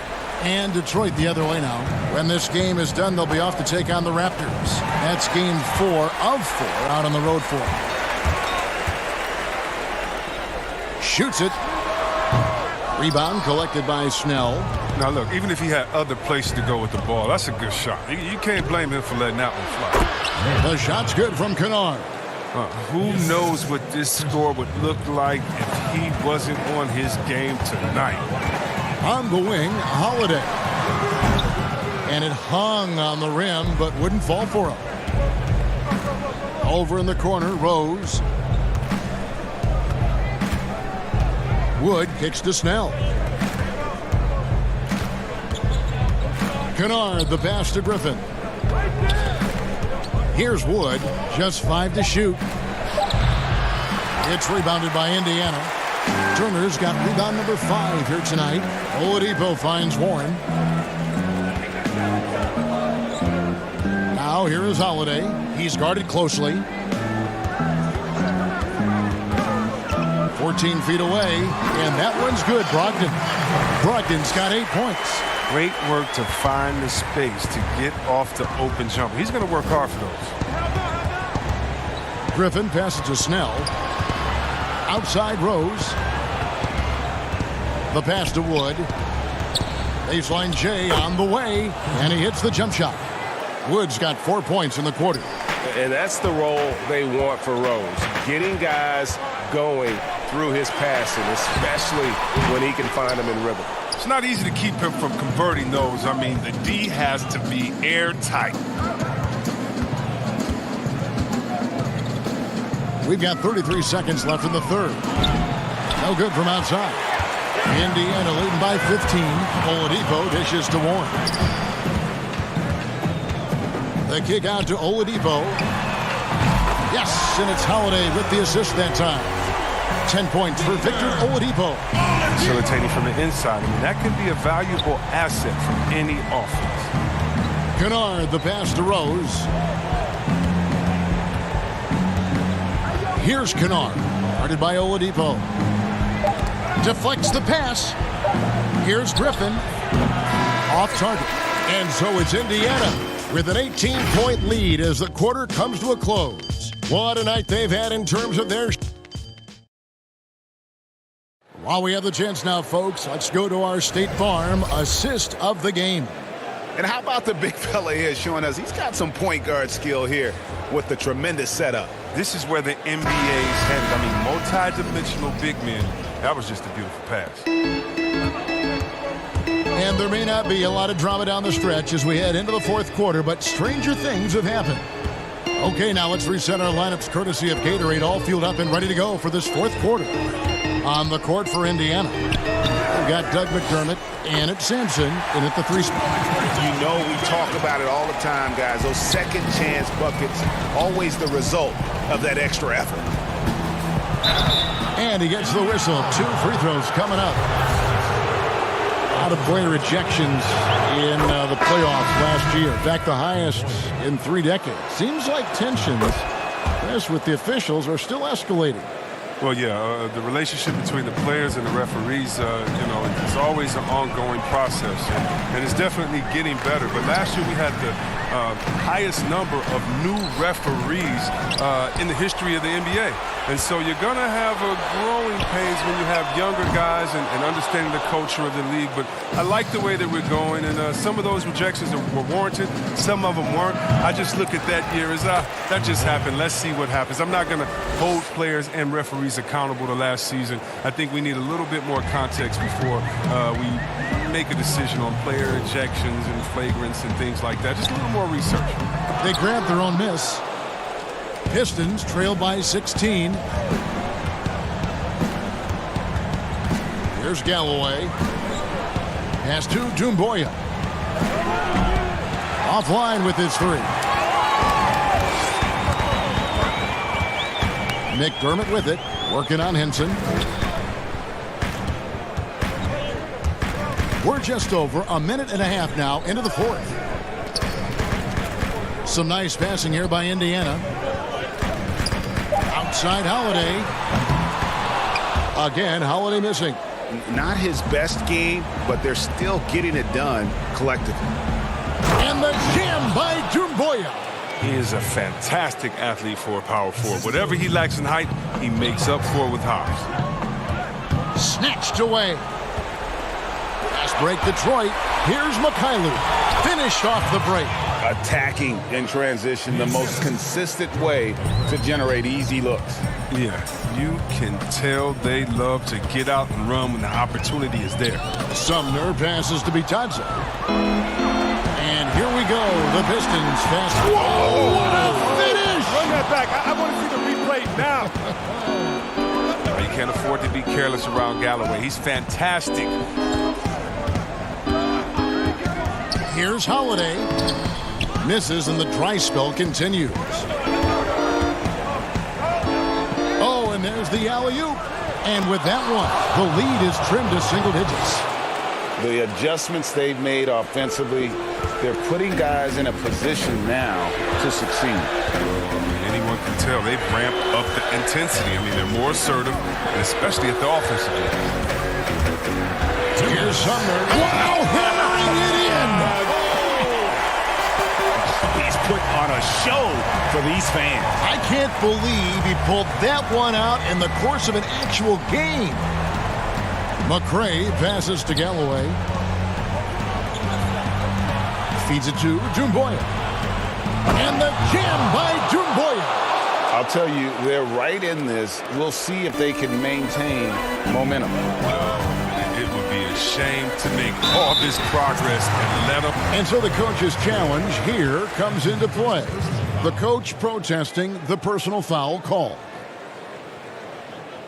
And I think when it comes to some of the more difficult calls to make, personal fouls can be tough. The action is so fast that it's really tough to catch everything in real time. The wonders of technology, Greg. We've seen replay reviews so effectively, and involving the coaches by being able now to challenge like this is something a lot of people have been hoping for. And so the word is in. They've decided that the call stands as it was made on the floor. And, you know, even if a coach still feels this wasn't the right call, you got to acknowledge the effort being put in to reviewing it. The double-checking, and the game continues on. Let's go now to the sideline and catch up with David Aldridge. Thanks, guys. I got a chance to hear Dwayne Casey talk to his team. He's pleased that they're getting consistent points in the paint. He said, in this league, it's not easy to do what you guys are doing. Let's just keep doing it until they stop us. Kevin? The shot by Brogdon wide open, and the Pacers can't get it to go. Pistons trail by 10. Right side, Griffin, and finished off by Griffin. Griffin takes flight. It's a sight to see. Some of the dunks he pulls are just insane. And Holiday kicks to Brogdon. Banked in off the glass. And the Pacers lead by 10. And now as the clock ticks down, this is going to end up as a solid victory here for the Pacers. A few times this season, turnovers have cost them, but they really kept the ball under control. They were both focused and relentless. And for the year now, they'll ramp up their win total to an even 40. And you know, looking back at all the contributions tonight, it was a really phenomenal all-around game for Malcolm Brogdon. His vision and his ball movement impressed me the most. A tremendous night for him passing the basketball. Holiday down to 5 on the shot clock. Here's Warren. It's hauled in by Wood. And here are the Pistons now. They're on a 16-6 run. Here's Kennard.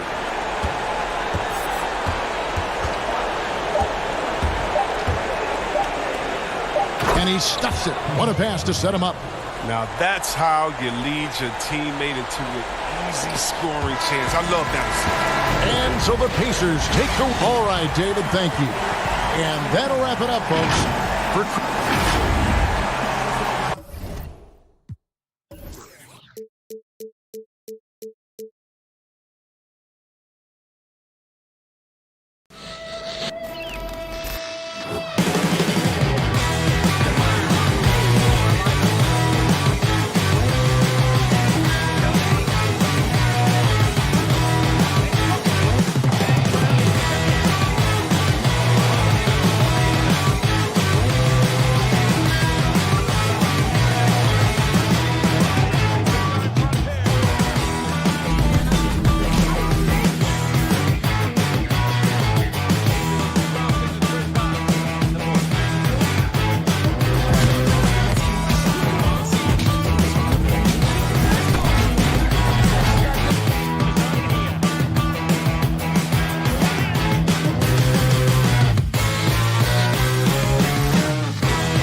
unprecedented improvements to shooting, puck pickups, upper and lower body fluidity, and goaltending.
Unprecedented improvements to shooting, puck pickups, upper and lower body fluidity, and goaltending.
of 2K TV. The wait is almost over. We are just days away from 2K Day and the launch of NBA 2K21. And if you can't wait, you can get early access to the NBA 2K21 demo right now. Here's how you get started.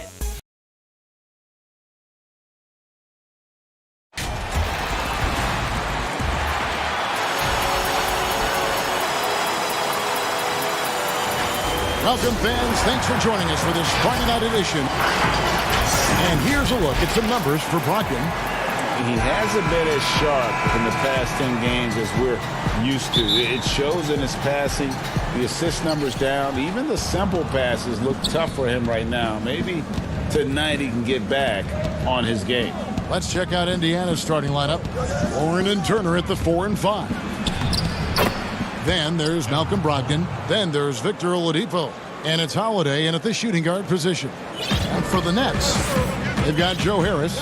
Lance Thomas out there with Allen. Then there's Karis LeVert.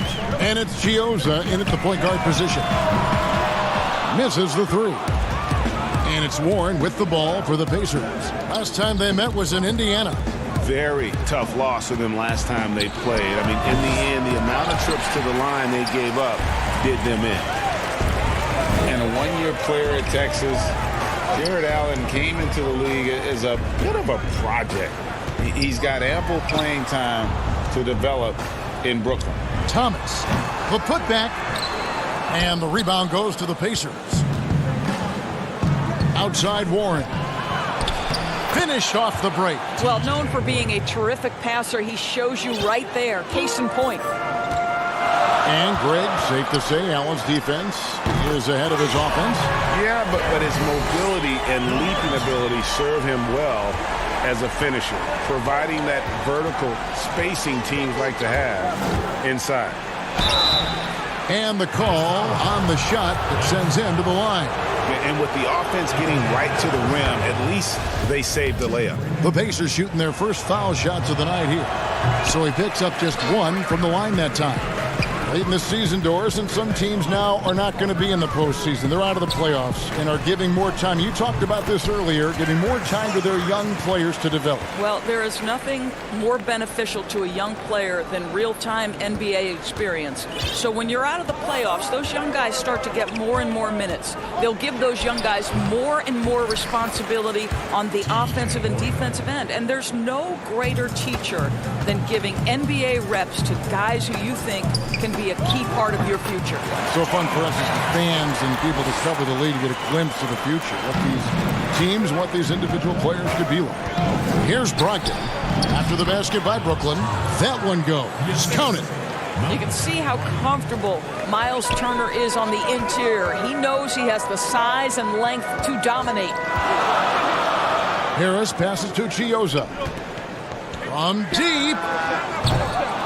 He can't get that one to fall. And it's the Pacers taking it the other way. They couldn't put the pieces together, losing that last matchup with Boston.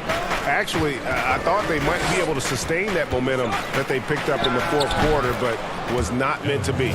Boy, you love what this guy is doing right now. He's taking smart shots, shooting a high percentage, starting to cook. Shoots from the elbow.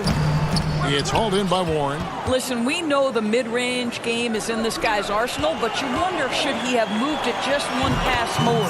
And their offense already in a flow. Some stellar shooting to jump out to this lead. It's tipped. Stolen by Brogdon. Thomas with the steal. Pushing it up. Chiozza passes to Allen. Turner with the steal. Here's Oladipo. Shooting foul as the whistle blows. He'll shoot 2 free throws. Well, this is where the speed and athleticism of Victor Oladipo can be overwhelming. Boy, does he put defenders in a bind. And you look at the 2018 All-Star season for Oladipo, Doris. What was the development in his game that you saw that took him to the next level? I think probably the part that made him almost unguardable is his willingness to shoot threes off the dribble. That deep threat, that willingness to space the floor and use the dribble drive to enhance that is probably what put him over the edge. And so here is Indiana after the basket by Brooklyn. Holiday, 8 points his last outing. Clock at 4. Lets it fly from 18. And there's the shot clock violation. Couldn't get the shot off in time. It's getting late in the season. Let's now see the standings out east. To take a look at the Pacers, if the playoffs started today, they'd hold the number 5 seed. Of course, they're looking to build on that. And checking out Brooklyn, 2 spots down.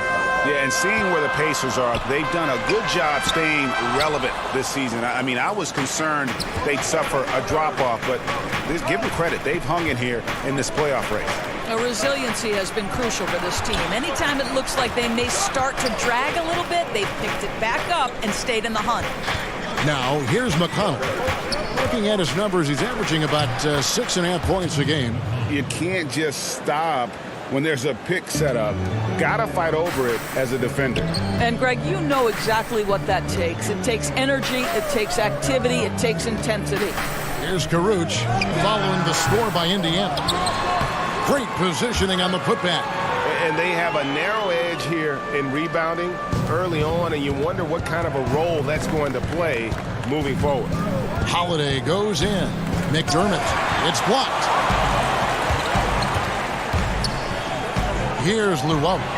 He's coming off a 13-point game against the Warriors in San Francisco. McDermott, no one around him, hits the jumper in space. That's the in-between game of Doug McDermott on display. He continues to get better with that over time. And so it's Indiana in the driver's seat, up 8 points at the end of the quarter. They set the tone. They love their tempo. They're going to be very tough to stop. We've got more in store for you right after this. And thanks again for tuning in. If you're just joining us, we've played through 1 quarter of action so far. And before we move on, what do you guys think about what we've seen so far from the Pacers? Well, they used the fast break to generate some easy buckets before the defense could get set. And we know this. Every team in the league now seems to be looking to play with pace. Garrett Temple is out there with Luau, and it's Crawford, and it's Tyler Johnson, and it's Caruch in at the 5 down low. So that's the lineup for Brooklyn. How about the timing? It can be the difference between an assist and a turnover. Nice delivery. Yeah, a nice, strong finish on the inside. But Greg, that's what he does. He's got the dunker mentality. With the Indiana Pacers, you know you're a small market team, and it's led to a little bit of a shuffle personnel-wise. What's incredible, they continue to put a competitive product on the floor year in and year out. Here's Temple, finished off the break. Temple's got his first points in this one. You know, an easy basket made possible because the assist was crisp and it was perfectly placed. Quarter number 2 with just over a minute gone. Sampson's shot, good. Doris, you're right. The Pacers have made the playoffs 8 of the last 9 seasons. Remarkable consistency. I don't think there's any doubt about that, Kev. It starts at the top and sort of trickles down, from ownership to the front office down to the head coach. This is a solid operation through and through. And that one is hammered home. Gotta take care of the ball. They'll punish you if you're that careless. That's right, and that's severe punishment right there. Boy, in a tight game like this, that can change the whole tone. It helps your opponent get into a little bit of a rhythm. The Pacers making a change here. Passes to Sumner.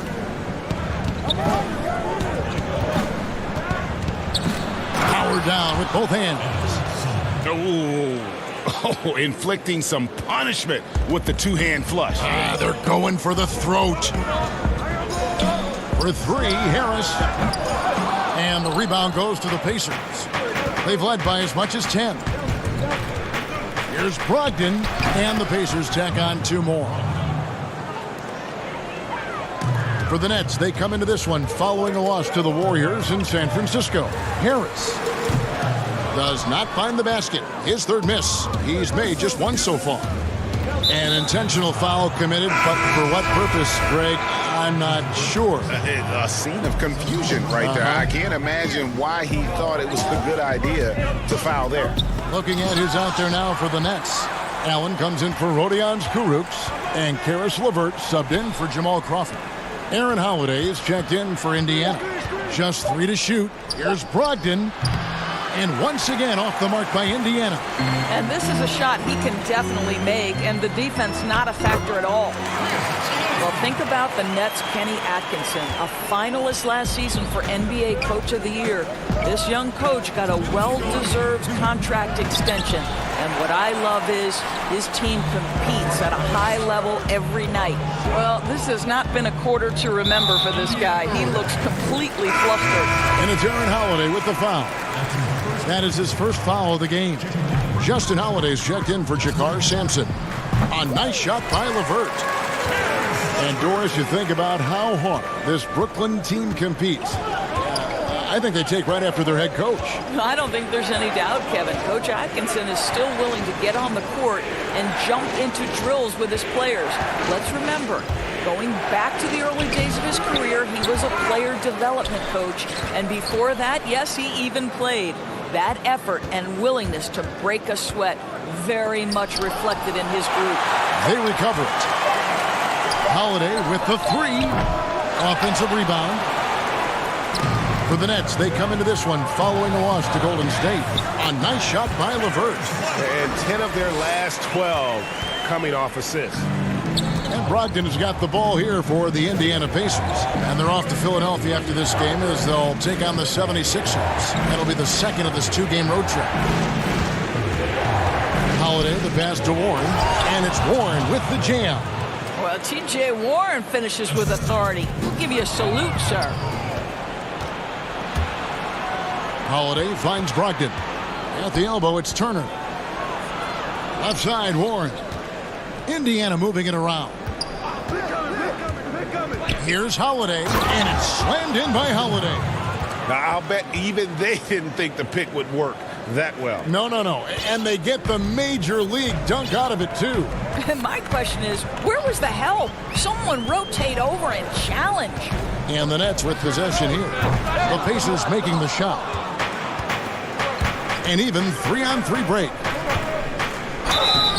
And foul on the shot, so he'll get a chance at the line. The Pacers shooting their fifth and sixth free throws of the game.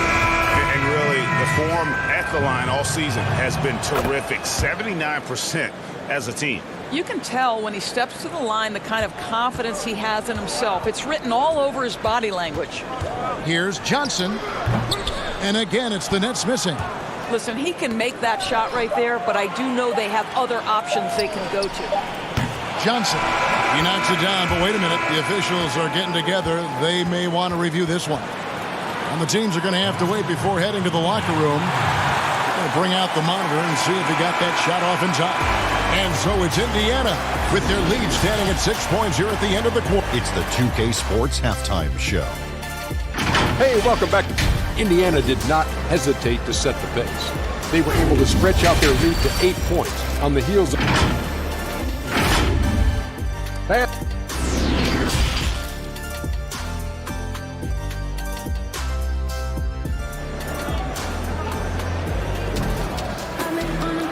in that first half, we saw a pretty tight battle. We'll soon find out what sort of adjustments were discussed during the half. One of the stories here, guys, Caris LeVert getting it done today. He's done a fantastic job of finding open space to operate within the first few quarters. One of the things every player is after is efficiency at the offensive end. And boy, this young guy has done just that. And on the floor for Nate McMillan starting the second half. Warren and Turner at the 4 and 5. Then there's Victor Oladipo. Then there's Malcolm Brogdon. And it's Holiday in at the 2-guard spot. And the foul called on Jared Allen. That's his first foul. I mean, I like the call. I thought the defense was just there a little late. On up the court. Props in the layup for 2. Chioza's got the first basket of the third quarter for the Nets. We so often identify Joe Harris as strictly a shooter, but this guy, he is a tremendous passer as well. And you look at the cast-offs that have found success in Brooklyn, Doris, a great part of the Nets story. And I think what the players appreciate is the team that gave them their first real shot to play significant minutes. That buy-in and urge to prove themselves a part of what makes their culture special. More good work on the glass there. When it's all said and done, I think rebounding might tell the story in this game. Well, Victor Oladipo's passing skills probably unappreciated. This guy is very unselfish and capable. Count it, and the Pacer lead has been cut to just 1 point on the basket from Harris. And for the Pacers, their shooting has just been outstanding tonight. 56% as a team in this game. Brogdon kicks to Oladipo. To the middle. Here's Turner. No good there. The Nets go the other way with it. For the lead, Chiozza. And that one is good. Chiozza's got the lead up to 1 now for Brooklyn. They should continue to get the ball inside. The defense struggling to contain them. Left side, Warren to the paint. The kick out to Holiday. Oladipo outside. Back to Holiday.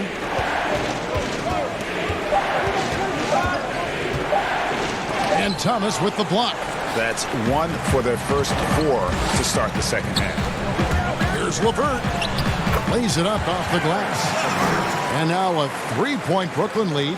And there's a deceptive strength to the lean frame of Karis LeVert, showing tremendous strength on his way to a tough finish. And the shot goes down. Really, really good at recognizing the gaps and getting the ball to the rim. Here's Harris. And foul on the shot. He'll shoot 2 at the free throw line. And at 6'6", Joe Harris has been asked to play a lot of minutes at that small forward position. Do you think that's his natural spot? Well, I think he's gotten pretty good in terms of his strength, if not the length of the 3 spot. He's worked really hard defensively to get better and better.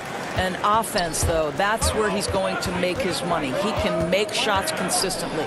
So Indiana ends up with a new group on the floor. And oh, here we go. Harris, nobody back. And that one, good. Harris has got 9 points here in the second half. Oh, great ball movement there. McConnell passes to Sumner.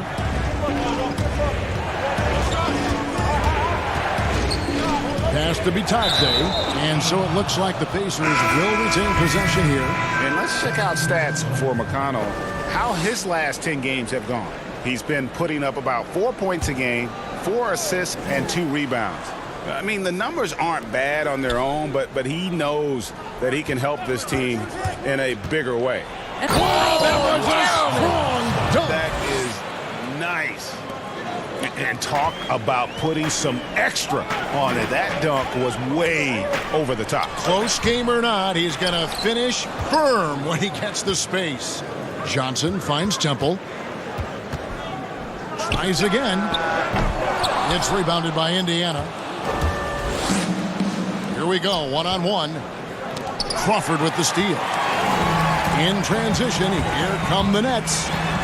And the shot goes in from Caruch. Caruch has got his second bucket of the night. Assists like that have typified their effort today. Terrific ball movement. Down low, Bitadze, and the powerful one-handed slam. And he's an automatic finisher when he gets into that area. He is, and he picks the simple one-hand stuff to get the 2 points. I'll tell you, everything went right in terms of execution. He just can't get it to go. Sumner passes to Bitadze. The dish to Holiday. And there it is for him. Now just a 1-point Brooklyn lead. Gotta show more muscle to keep him off that low block.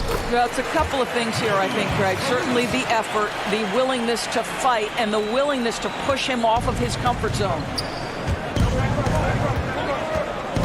And taken away by Johnson. A quick, good shot here, and they can go 2 for 1. Well, you want to make sure you maximize that first shot in this 2-for-1 situation, though. Don't take a bad one just to accomplish it. Here's Sumner, guarded by Crawford. Taken away.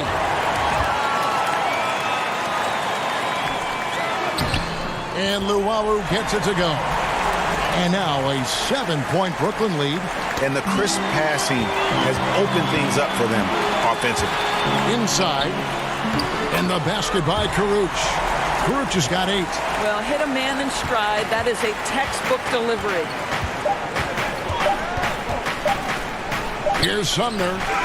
And he was able to put it up in time, but doesn't fall.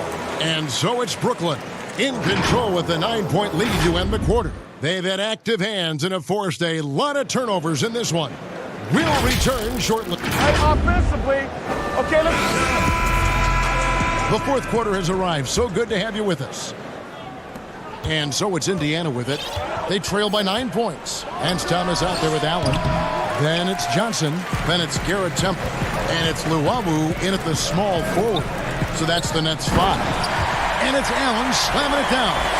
Pretty interesting, Doris, to see how these NBA players that come into the league looking one way physically and they leave looking another way. They change their bodies over the course of their career. Kevin, you talked about this earlier. These players commit to their season over the course of 365 days. Virtually no offseason. Think about the reigning MVP, Giannis Antetokounmpo, who adds 50 pounds of muscle from the time he enters the NBA. Or the other side of the equation, right? A Yusuf Nurkic or a Marc Gasol who drop weight, Kevin, to enhance their quickness and their stamina. These guys are so committed. They are. That one good for 2. And they're passing the ball very crisply here. Pacers trail by 15. Johnson over to help. To the middle. Another steal. In transition. Here come the Nets. So both teams changing it up here. Just over a minute played here in the fourth. And it's Harris off the drive. The 33rd pick in 2014 out of the University of Virginia. Boy, has Joe Harris found his niche the last couple of seasons as a dead-eye shooter. That's also good. So he hits both free throws. Well, you can be a second-round selection and still make it in the NBA. Joe Harris, because of his commitment to work, has carved out a nice career for himself. This guy is a lights-out three-point shooter. Listen, he hits that shot on a regular basis. Give credit to the offense for getting him a clean look. And Doris, more recently, we've seen Harris's offensive efficiency go through the roof. It really has, Kevin, and it's not just his long-range shooting. He understands that he had to be adept at attacking off the closeout because they're going to take away that three-point shooting. He's got to be able to do both, and he's proven he's willing to. That's his second make from distance this half after hitting none before that. And here's Holiday, who will bring it up for Indiana. It's an 18-point game. To the inside. Nice fake, but the layup off the mark. Well, we didn't see the same kind of control we're used to seeing from him. This guy is usually a tremendous finisher. The Pacers have gone 1 of 4 since the end of the third quarter. And there's the basket. Whistle blows and a chance for a three-point play. Going to the line for 1. And when the size advantage is as big as it was there, I mean, that's exactly what he's supposed to do in that situation. And back in his day as coach of the Blazers, players called Nate McMillan Sarge for his style. Very tough and demanding. The beauty, though, Greg, to me is Nate McMillan has adapted. He has given more leeway for his players and his assistant coaches. He's willing to take players aside and bring a more personal approach. And I think in today's NBA, that's critical. Oladipo outside. A three-pointer is right on target. Well, during his career, Oladipo has been a legit threat from deep. You have got to close and challenge that jumper. And there's the call on Malcolm Brogdon. That is his first foul of the game. Stolen by Warren, and it's out of bounds. Last touch by Thomas. And just about 3 minutes through the fourth quarter here. And Brogdon, here we go. And he banks in the layup. Brogdon's got 7 points for the quarter. What a great shooting performance. His percentage is outstanding. Here's Chiosa. On the wing, Harris. Stolen by Brogdon. Oladipo outside. And he floats in for the easy 2. Credit the assist on that one. You can see over time, Oladipo has so added to his offensive arsenal. You love to see the confidence with which he's playing. We've got 1:28 left in the game. And it's LeVert missing. Here's Indiana. They've outscored them 10 points to 2 during this run. Holiday dishes to Warren. Back to Holiday.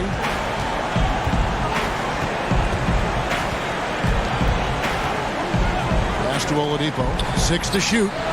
It's good. The assist that time from Holiday. Oladipo's got it back down to within single digits for the Pacers. There's a minute left in the fourth quarter. LeVert with it.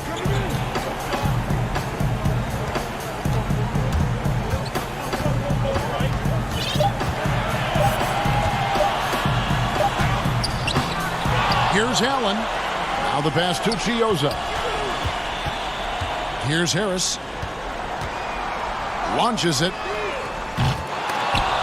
But they'll get another chance.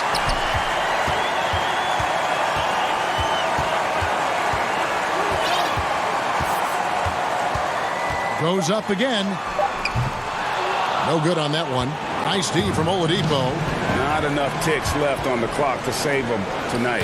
I'll tell you, Greg, it's never an easy point in the game, knowing whatever you do, you're still coming away with the L. Thomas passes to LeVert. Here's Harris. Guarded by Holiday. Here's Chioza. To end the drought. Misses there. And so it's Brooklyn with the win. They didn't make it easy. Thank you, David. Great interview once again. Thank you for joining us.